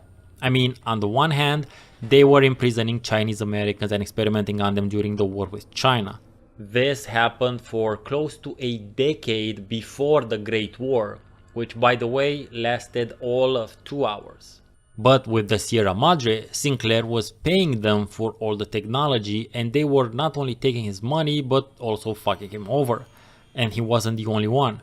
In this video we finally closed the loop on one of the longest running stories that have gotten my attention since the vanilla game, Vault 22. I spent a chunk of my New Vegas video detailing the feeling of exploring Vault 22 without realizing how long-lived that piece will actually be, because that story continued into Honest Hearts, where we found out what happened to the survivors of Vault 22, and that's where the story functionally ended. But the thing is, it did not actually start in Vault 22. One of the installations in Big Mountain is called the X22 Botanical Garden. This is the only place in this DLC where you can find a lot of plants, and not just that, you can also find some old friends in the shape of spitter plants and spore carriers. You can even find the patient zero of the fungal infection that would be sent to Vault 22, very much on purpose. So the story of the fungal infection from Vault 22 actually began here, and we finally managed to tie up that loose end. And speaking of that, I wasn't done with the connections between Old World Blues and Dead Money. When you talk to the brain bots, they have some patchy mentions of interacting with other guests prior to you. One of them was none other than Elijah. This is where he found out about the Sierra Madre and where he perfected the slave color technology.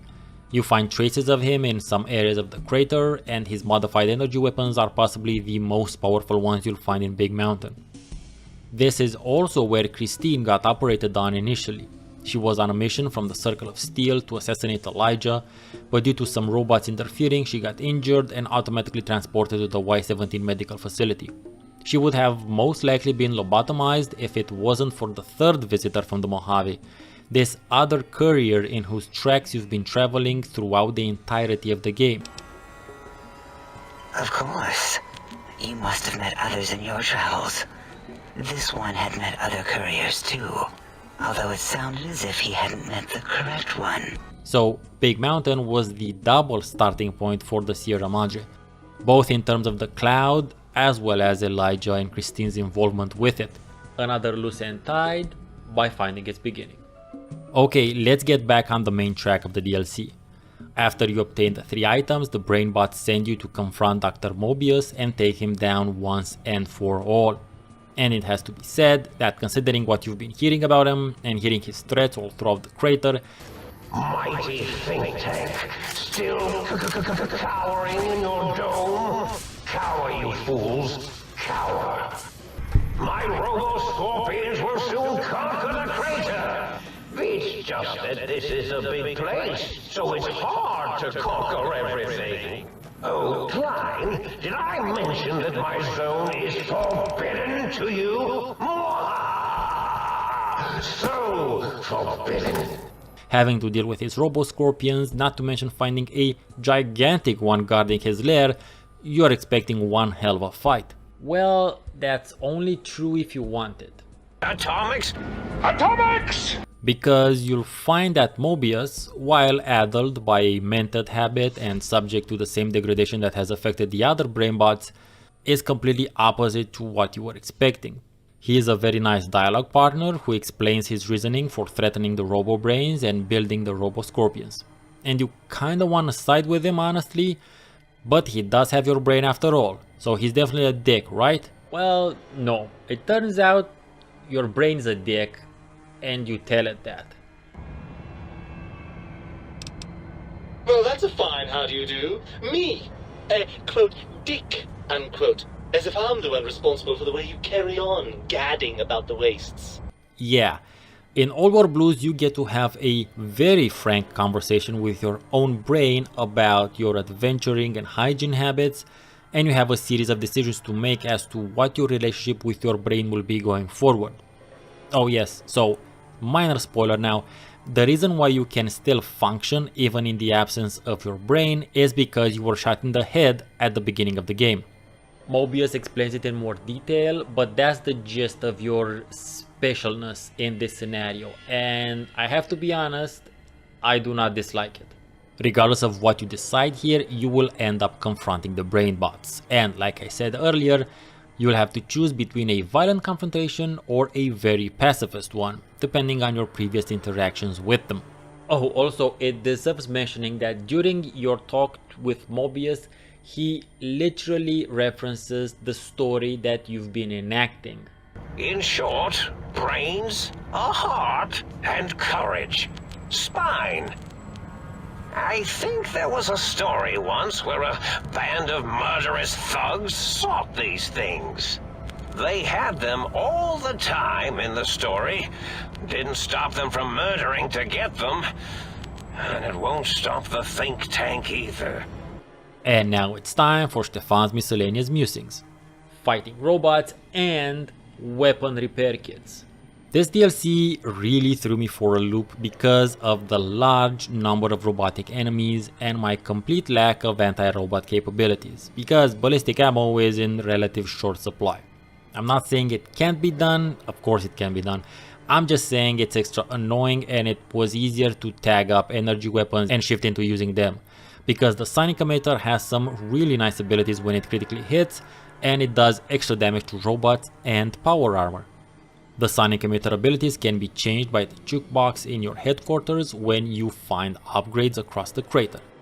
You find weapons in the crater, but if they're not the weapons you were focused on or that you prefer, then repairing them will get close to impossible, even with jury rigging. So what do you do in this case? You make weapon repair kits.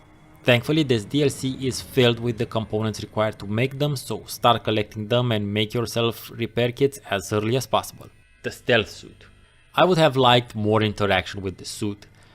The suit speaks to you on occasion, but her lines, it's a female voice, are fairly limited, but they give you the impression of a quirky and sarcastic personality.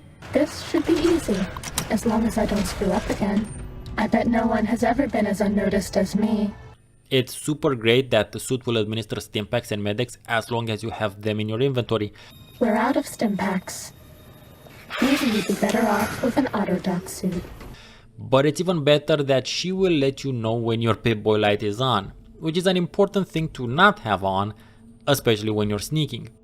Nobody ever notices me, but they notice the Pip-Boy light. I just think it would have been cool for the suit to have dialogue lines like a companion would. Starting combat. Just kidding. The Y-17 trauma harness. I love the design of the trauma harness enemies. To me, they look like the ghost astronaut from that one Scooby-Doo episode that I always thought was one of the more interesting monsters.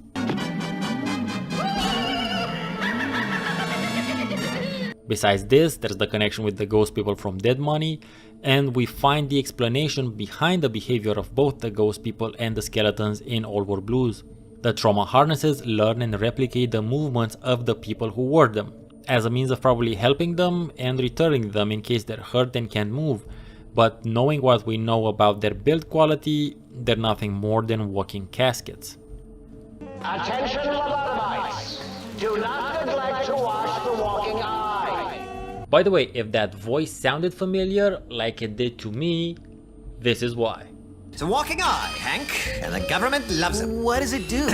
I don't know, walking eye stuff. Whatever, this isn't rocket science. Alright, it could be considered a branch of rocket science. The entire feel of the DLC is very light-hearted and tongue-in-cheek, harkening back to B-grade genre movies from the 50s. Much like how the entire Fallout universe is a retro-futuristic take on what people in the 50s thought the future would be like. But I posit that the brainbots can be read differently. They're supposed to represent the cuttingest of cutting-edge scientific minds of pre-war society. But what we find are incompetent, incoherent, frustrated, repressed, mentally truncated psychopaths who all have some form of childhood trauma that took over once their meat-sack bodies were discarded. When you add to this 2 centuries of insufficient maintenance, a serious drug habit, and an unshakable belief in their superiority, they become a poignant representation of our contemporary and real-life version of the United States. When you stop and do the math, even though Old War Blues' plotline is basically post-apocalyptic Wizard of Oz, its story contribution to the world of Fallout New Vegas is colossal. Looking at things backwards in time, it is a nexus of a lot of things that have been happening in the Mojave for decades, if not centuries. It turns out this is where Cazadors and Night Stalkers come from, it's also where the Vol 22 fungal infection came from, and it's also where Sinclair got holograms, vending machines and trauma suits, but unbeknownst to him, this is the source of the cloud as well. It's where Elijah experimented on ghouls and perfected his bomb collar technology.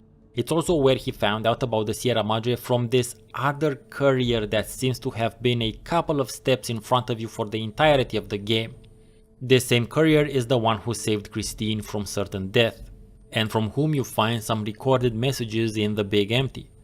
This is where we hear Ulysses' voice for the first time and understand that he's been waiting for us to get to him. The courier knows the way, and at the divide, her and I, there, we'll have an ending to things. Lonesome Road is the final Fallout New Vegas DLC, and it's what I call the DLC of odd choices. This DLC breaks with the tradition of having a very wordy intro, nor does it have presentation slides. This is meant to telegraph a sense of mystery and earnestness, and that works, to a certain degree, for a while. It's also a very linear adventure and fairly barren story-wise. There are no NPCs to talk to, with the exception of Eddie, which is an optional companion, and the occasional dialogue with Ulysses. And trust me, I'll talk about Ulysses a lot in this video, but in his own section. Let me get through all of this stuff first. Lonesome Road takes place in the Divide, a region that can be accessed through a passage just west of Prim. It is a blasted land from within, where nuclear warheads detonated underground in the recent past and killed the budding community growing there. The only living creatures you'll find being some weapon-using ghouls, tunnelers, and deathclaws. The tunnelers and deathclaws are a constant danger, while the Red Skull cosplayers seem to be a form of crazed ghouls who can still use weapons but eat human meat. The latter are called Marked Men, and they're the remnants of both NCR and Legion troops who've been ghoulified by the massive amounts of radiation, and their skin was flayed off by the radioactive winds of the Divide. They are pretty tough opponents, but they're not very numerous. Depending on your armor choice, Deathclaws will kill your ass. Since I was still using the chatty stealth suit from Big Mountain, I was pretty squishy, so I got my ass handed to me several times. Thankfully, my Eddie companion combined with Elijah's Tesla cannon from afar and the LAER from up close would solve the issue on a reload. The tunnelers are a new type of enemy, humanoid underground dwellers. They attack in packs and are quite dangerous. Ulysses mentions that packs of them can take down Deathclaws, and at a certain point they will threaten and probably overtake the Mojave. Nothing more is really made of them. The other unique thing about this DLC is that there are lots of random active warheads strewn about the place, and you need to detonate them in order to advance. It's a very odd choice, seeing as how this place is in its current state because of random nuclear detonations in the past. Blowing them up looks cool, don't get me wrong, it just feels wrong. You can also launch a proper nuclear rocket during your trip.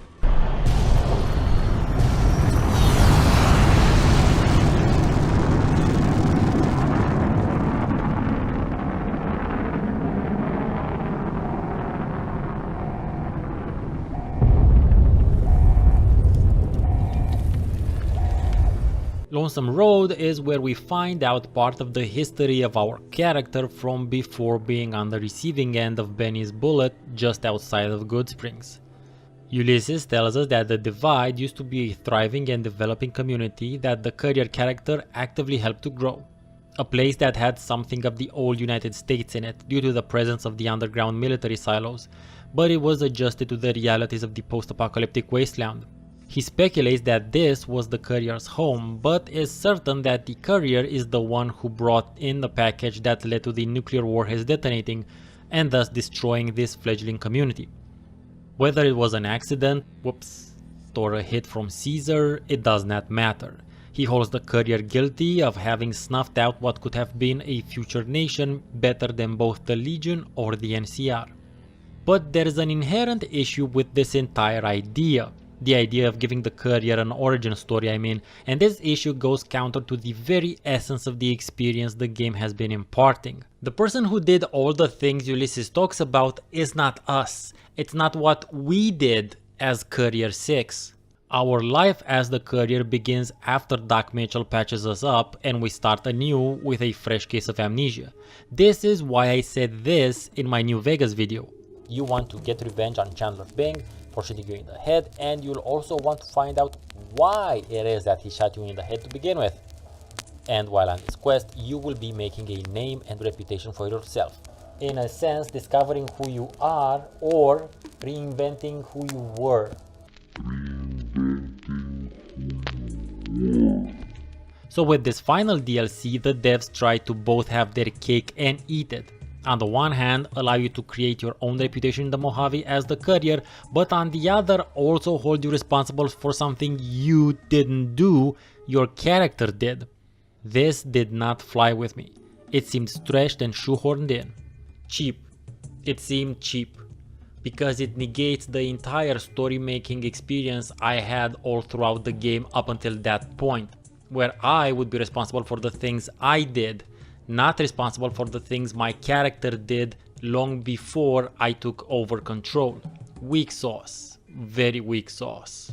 That's player knowledge, not character knowledge. You'd know, but your character wouldn't. Time now to focus on the character that has brought us here, the character that has been a few steps in front of us for the duration of the entire game and its DLCs. Ulysses is an odd dude. He has an all-consuming obsession with history, mainly his own, which he projects outwards in what is essentially a search for a new home. He puts it in different terms, talks about flags and factions and countries, but what he's been looking for has been a place to belong. He was part of one of the tribes that allied themselves with the Legion long before it had reached the Mojave. He became one of Caesar's best frumentari and was also loyal, so he did not say or do anything when his tribe was conquered and enslaved by Caesar. So his original home, his tribe, was destroyed. After that he found the Divide, which was also destroyed. His next task was to train the Whitelegs, but by this point he was already disillusioned with Caesar and trained them in the heavy use of firearms, the exact opposite of what Caesar wanted. Ulysses was reminded of his origins when the Whitelegs began honoring him, not the Legion, by braiding their hair to emulate them. This made him realize that one man could change history, much like the Courier character did in the Divide, and went looking for the Big Empty. This is where he talked to the think tank, as well as where he met Elijah and directed him to the Sierra Madre, being certain that the Sierra Madre would be Elijah's end. He also saved Christine while here, who gifted him with a recorder, and that's where we have his recordings from both Old War Blues and Lonesome Road. It has to be mentioned that his marking pattern of using the old American flag in red, blue and white for hostiles, caches and pathways is very much in full force in the Divide as well. Ulysses, through the way in which he speaks and what he says, gave me preacherish prophet vibes, concluding, speculating and postulating with unshakable certainty about subjects that were very debatable to say the least. But once you get about 3/4 into the DLC, you realize that Ulysses is nothing more than a false prophet, but not to a crowd of people or a cult. No, he is his own false prophet. He convinced himself that your character was to blame for what happened to the Divide and decided to rain nuclear fire upon whichever faction you have the most reputation with, so that you can also feel what he felt when he lost his new home. A very angsty anime villain type of thing to do. This would be his way of changing history, by using the same things that initially destroyed the world and later the Divide. His entire raison d'etre is of course heavily drenched in hypocrisy. He wants to bring back the old America, as evidenced by him wearing its flag on his back, the talks he has with the think tank brainbots, as well as his recordings, while apparently being completely oblivious to the fact that America was just as much to blame for the Great War as China was. And maybe even more so if we ascribe to the idea that maybe the Great War was sparked by a rogue AI or Voltec. The character of Ulysses feels like he was designed to appeal to the 17-year-old edgelord demographic. And I have a newsflash for you, nobody thinks edgelords are cool. And I have not yet really touched upon his responsibility for everything that happened to us. If either of us should be pissed with the other, it should be us. We now know he directed Elijah towards the Sierra Madre, so he's responsible for being captured in dead money. He trained the Whitelegs to destroy New Canaan and invade Zion, so he's responsible for starting the events of Honest Hearts. But for both of those he is indirectly responsible.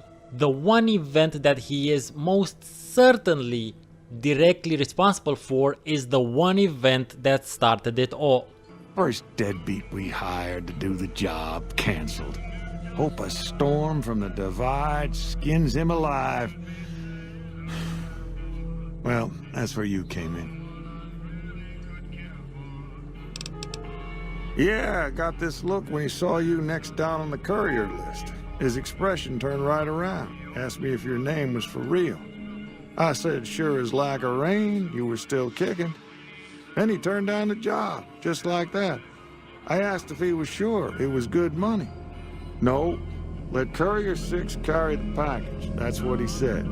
Like the Mojave'd sort you out or something. Then he just up and walked out. His refusal to take the platinum chip when he saw our character's name underneath his own. He refused it fully knowing that Courier 6 would take it up and hope that the Mojave would kill the courier. And he was half right. But Courier 6 didn't stay dead. So fuck you, Ulysses, you self-aggrandizing coffee shop philosopher punk-ass bitch. And now it's time for Stefan's Miscellaneous Musings. The slanted buildings. One of the cool things that exists only in Lonesome Road is slanted ruined buildings. This looks really interesting and realistic, and it brings into sharp focus how these things do not exist in the entirety of the franchise, even though they should exist. I mean, maybe there shouldn't be a lot of them, they might have further crashed over the 200 years of wear and tear, but some of them here and there would not be amiss. The reasons for them lacking are possibly related to development time and issues with implementation in larger areas, but they bring something special to the mix. Elevators. There is a peculiar part in the DLC in which you ride an elevator down into the mountain and it is attacked by waves of tunnelers. It's a kinda arcadey thing to add to the game, but I appreciated it because it was tense and challenging for me since I was running the sneaky suit, and like I said, the tunnelers are fairly problematic. I was expecting it to become a sort of motif of this DLC, a type of defining feature, much like how hearing the Robo brains throughout the Big Empty was in Old World Blues, or the verticality in Honest Hearts, or the cloud in Dead Money. You know, something characteristic. But no, I think it was a wasted opportunity at doing something way cooler than the warheads you can detonate. The lack of NPCs. The DLC is severely hobbled by the lack of characters to talk to. At least in my eyes. Besides Ulysses and Eddie, there's nobody else to interact with in this DLC, not even terminals, and it's been well documented how much I love terminal lore back in the Dead Money video. I don't know if this was part of the initial design document. I mean, if this was the idea of making this super stark gameplay experience, or they were pressed for time and had to jettison everything that would cause lots of bugs. If it was the first, it could have been done much better.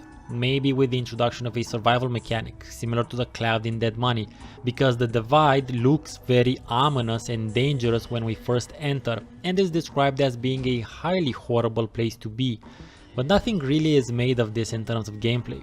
If it was the second, then I would have taken out the warhead mechanics completely.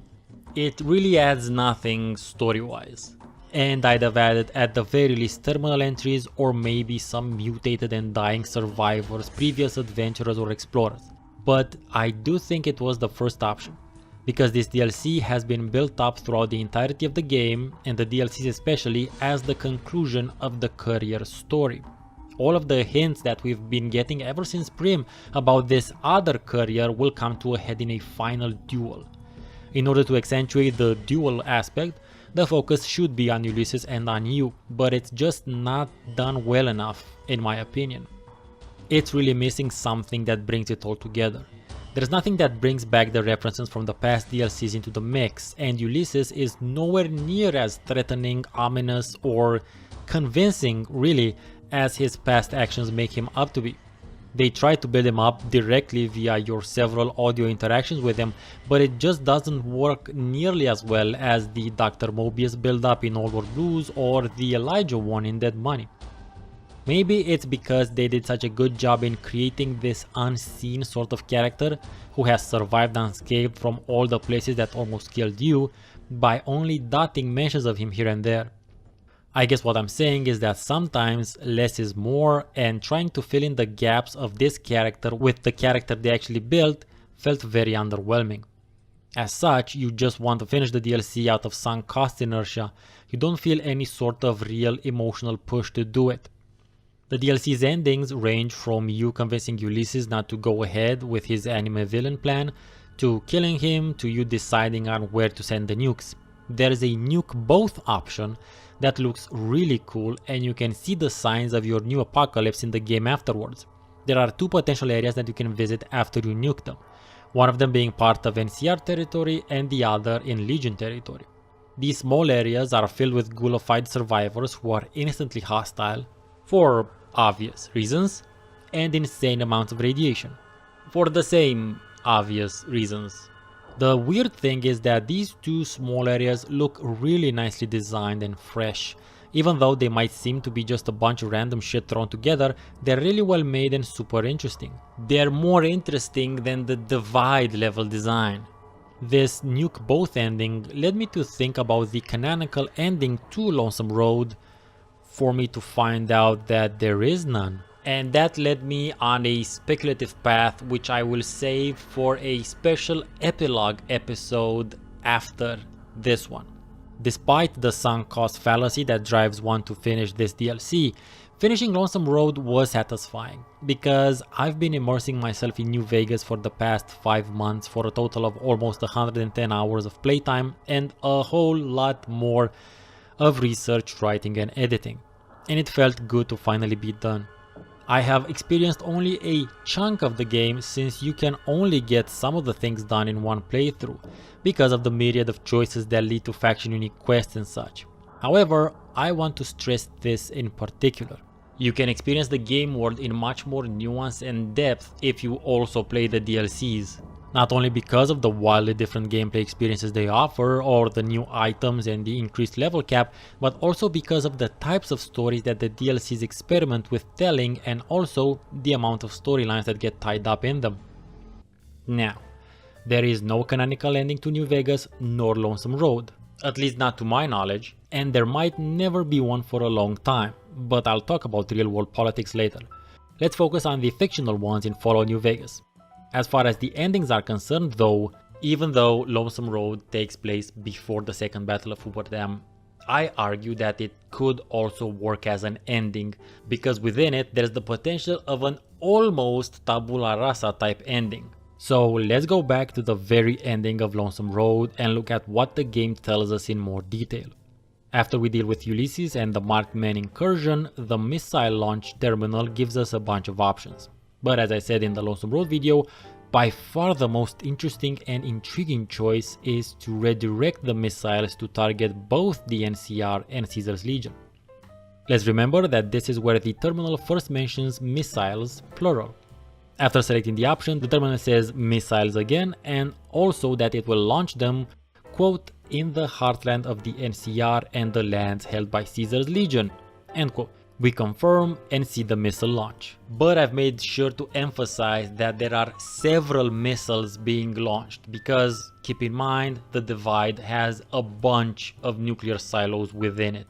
Even if at the end we only see 2 mushroom clouds, they're more just a representation of atomic destruction, the closest explosions, because even when we chose to nuke one of the locations, the terminal still refers to missiles being launched and we only see 1 mushroom cloud. All of this is to set the fundamental things that we know to be true and valid. These are the facts from which we will discuss and speculate further. As a result of this nuke both option, many nuclear missiles are sent both into Legion territory and, more relevant to my interest, into NCR territory. When we target only Caesar's Legion, the terminal says that the missiles will target, quote, the lands east of the Colorado controlled by Caesar's Legion, raining nuclear fire down on its cities and its tribes, end quote. We haven't really been east of the Colorado in the Fallout franchise, so that does not interest me for the purposes of this video. However, when we launch against the NCR only, the terminal says that the missiles will target, quote, the heartland of the NCR, raining nuclear fire down on its cities, plural, and its people, end of quote. And if we've played through the entire Fallout franchise from the start, we have been through what would most likely be considered the NCR heartland back in Fallout 2 and somewhat in Fallout 1, since the events in Fallout 1 are a precursor to the forming of the NCR. After the ending slides, the game messages us explaining that your merciless nuclear assault has devastated the lands of both the Legion and the NCR, and reached even the borders of the Mojave, and you can see what you did at the Mojave outpost, where you can now visit the Long 15 and find a devastated NCR outpost. And this is where we start speculating, because like I said earlier, there is no canonical ending to Fallout New Vegas, as opposed to the first two and even Fallout 3, in which the canonical endings can be inferred from references within New Vegas and Fallout 4. There is nothing that references what the in-world canonical ending of New Vegas is, because the fate of Hoover Dam is basically peanuts compared to the destructive potential of this ending of Lonesome Road. So let's get a map out and go through a quick lesson in Fallout universe history. The NCR came into existence between the events of Fallout 1 and Fallout 2. As a result of the Vault Dweller saving Tandy from the cons, she steadily became a more prominent political figure and grew Shady Sands into what would eventually be the seed of the NCR. So much so that in Fallout 2, what used to be Shady Sands is simply called NCR, it having become its capital. Between Fallout 2 and Fallout New Vegas, the NCR became a federation containing 5 states, namely Shady, Los Angeles, Maxon, Hub, and Dayglow. The state of Shady is made up of Shady Sands, obviously, Vault 15 and Junktown, as well as a bunch of other smaller settlements in between and around these. The state of Los Angeles is made up of the Boneyard and Addendum. The state of Maxon is mentioned in Fallout 2, 3, and New Vegas, and it's most likely a settlement built close to or around the Brotherhood of Steel bunker from Lost Hills. The state of Hub is basically the hub from Fallout 1, the largest trading hub in the region. Dayglow was founded near the West Tech bunker known as The Glow in Fallout 1, initially by the founders of the Followers of the Apocalypse, but they moved because of the radiation. The area was resettled then by ghouls who started scavenging the West Tech bunker and became such a prominent city-state that it was one of the 5 founding states of the New California Republic. Other settlements that joined the NCR are Arroyo, Modoc, New Reno, Redding, Sacktown, and Vault City. Phew, that's a lot of information for those of you who have never played Fallout 1 or 2. But I needed to do that crash course in order for you to understand what it is that I'm gonna say going further. Since we launched several missiles and raid nuclear fire on the NCR cities, let's think about what that could mean now that we have some names and maps. I think it's safe to assume that the capitals of each of the states gets nuked. So that means that Shady Sands, New Addendum, Lost Hills, the Hub, and Dayglow all get nuked. That right there would be an immense amount of nuclear destruction, but considering that some of the other cities were fairly important as well, we can further assume that at the very least, New Reno and Vault City got nuked as well. What would this mean for the fictional West Coast is that most of the progress and rebuilding work that has happened in the past 200 plus years would most likely be wiped off the board. The only place that could stand a chance to survive would be the Brotherhood bunker and Vault City, but we know from the Glow what happens when a bunker gets a direct hit, so that possibility might not hold water either. Of course, there would be some survivors here and there at the outskirts of the blast, but the ground and air would be freshly re-irradiated, and this is a great twofold opportunity. On the one hand, it would allow for the OG locations to be revisited and have them look nothing like they did back in Fallout 1 and 2. On the other, it would also allow for some very interesting new storytelling and gameplay opportunities focused on day-to-day survival as opposed to scavenging and rebuilding. Ghouls could have moved into the destroyed areas almost immediately, and who knows what the new radiation spikes could birth. So one day the two species will crossbreed, form an all-powerful race of mice spiders who will immobilize human beings in giant webs in order to steal chi. Or maybe the entire human population has become so accustomed to remnant radiation over the generations that they would be more prone to being ghoulified, or simply more would survive the radioactive aftermath. Those ideas are just off the top of my head. The storytelling potential in turning the clock back 200 years while actually advancing time in the world is super intriguing for a storyteller such as myself. Unfortunately, this is highly unlikely to be the canonical end of Lonesome Road for a couple of reasons. And this is where we get into the real world considerations. One of them being that in general, the canonical endings of the Fallout games tend to be positive in nature. Maybe not great, but definitely not downwards. Keep in mind that there have been negative endings ever since the first Fallout, in which the Vault Dweller sides with the Master and gets Vault 13 attacked. There's also the possible ending of Dead Money where you partner up with Elijah and weaponize the Cloud. So an ending in which everything you've done during the first two games would be completely negated most likely will not get the green light. Then there's the fact that we might never in fact get actual information about any sort of canonical ending for New Vegas or Lonesome Road, because Bethesda is a bunch of whiny punk ass bitches who have gone out of their way to not reference New Vegas in Fallout 4, because they're still pissed that New Vegas was made by Obsidian and is considered to be superior to their own internal made Fallout. So most likely, until there is a change in leadership and management within Bethesda, we might never find out what exactly happened with New Vegas, the NCR, or the Legion. Patrolling the Mojave almost makes you wish for a nuclear winter. If you enjoy this and want to see more like it, click on the video on the left of your screen. If you'd like to support me, thank you. There's a link to Patreon on the right of the screen and my GOG affiliation link in the description. I've been Stefan. Thank you for watching and good luck out there.